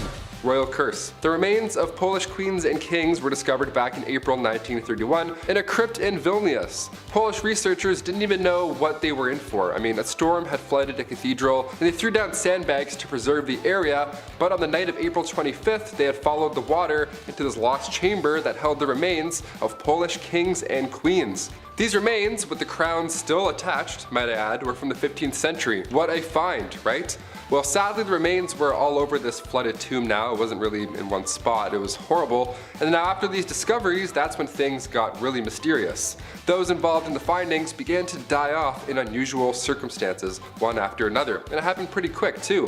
One professor had died after falling down a shaft in his apartment. He had a heart attack. An engineer had died before him as well due to undisclosed medical issues. Okay. Another professor years later who worked in the crypt as well became paralyzed at age 62. A sculptor involved died when untying his shoelace. Just the weirdest way to go out. That's the only details that we know. Just, I don't know, use your imagination, I guess. Maybe he fell and hit his head. That's sad, it's tragic. And another professor died in 1936 shortly after visiting the crypt as well. I sure hope this isn't an ancient curse because these guys were trying to preserve their history and avoid the crypt from flooding.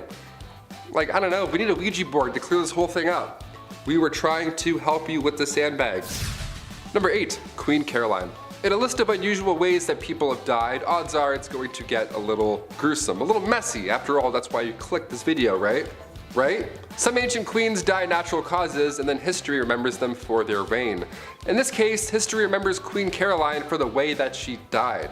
It was written in an epigram from the 18th century from a poet named Alexander Pope. He wrote down, "Here lies wrapped up in 40,000 towels, the only proof that Caroline had bowels."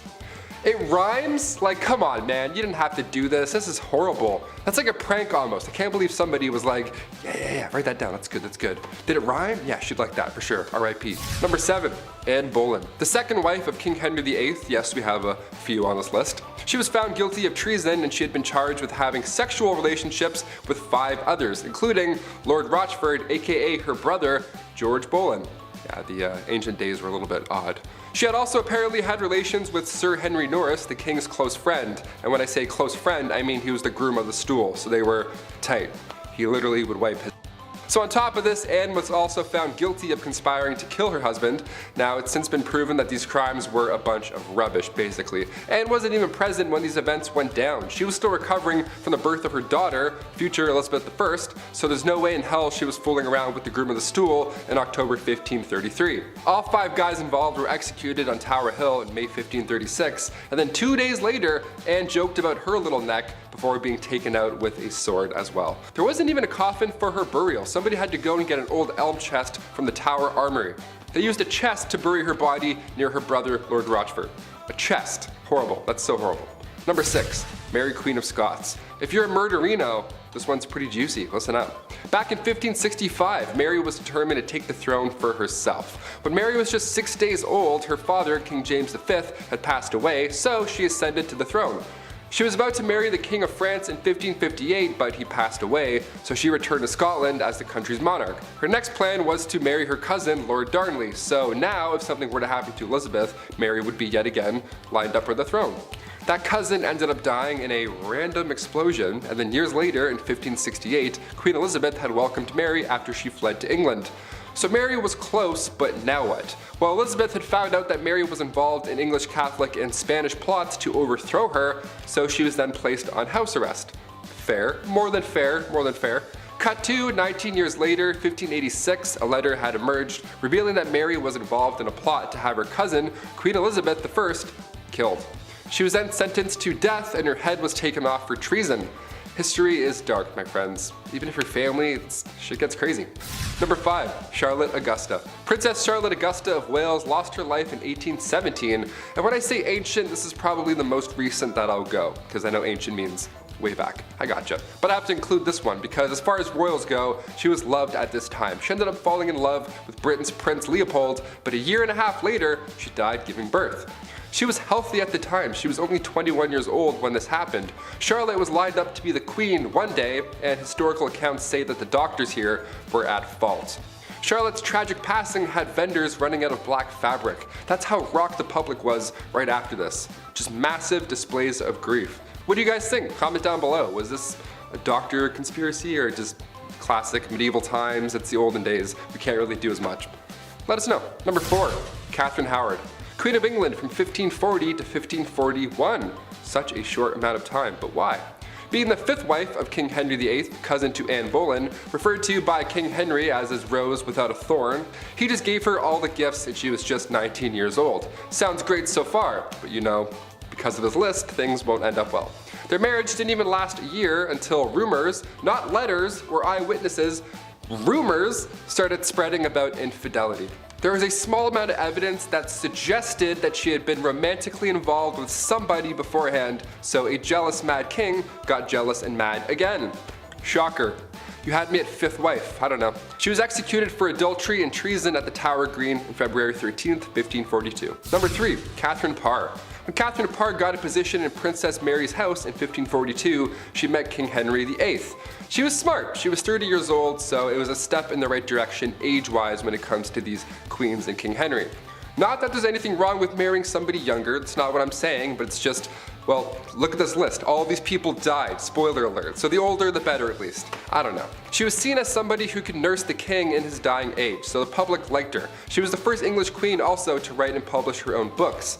Now, come 1543, Catherine gave up her man, Thomas Seymour, to marry the king. The two got married that July at Hampton Court Palace, and from that point on, her beliefs were deemed dangerous. Queen Catherine was a supporter of the English Reformation, and Catherine's religious opponents were plotting against her and they tried to convince the king that she was dangerous. Her arrest was even planned, everything was kind of going in a bad direction. And then Catherine went to King Henry right away and then asked for forgiveness herself. You know, for pushing her views too far many times before, and he forgave her. Meanwhile, others are losing heads for having relationships. Okay? Her and Henry were married for 5 years, and then after his death, she married Thomas Seymour just a few months later.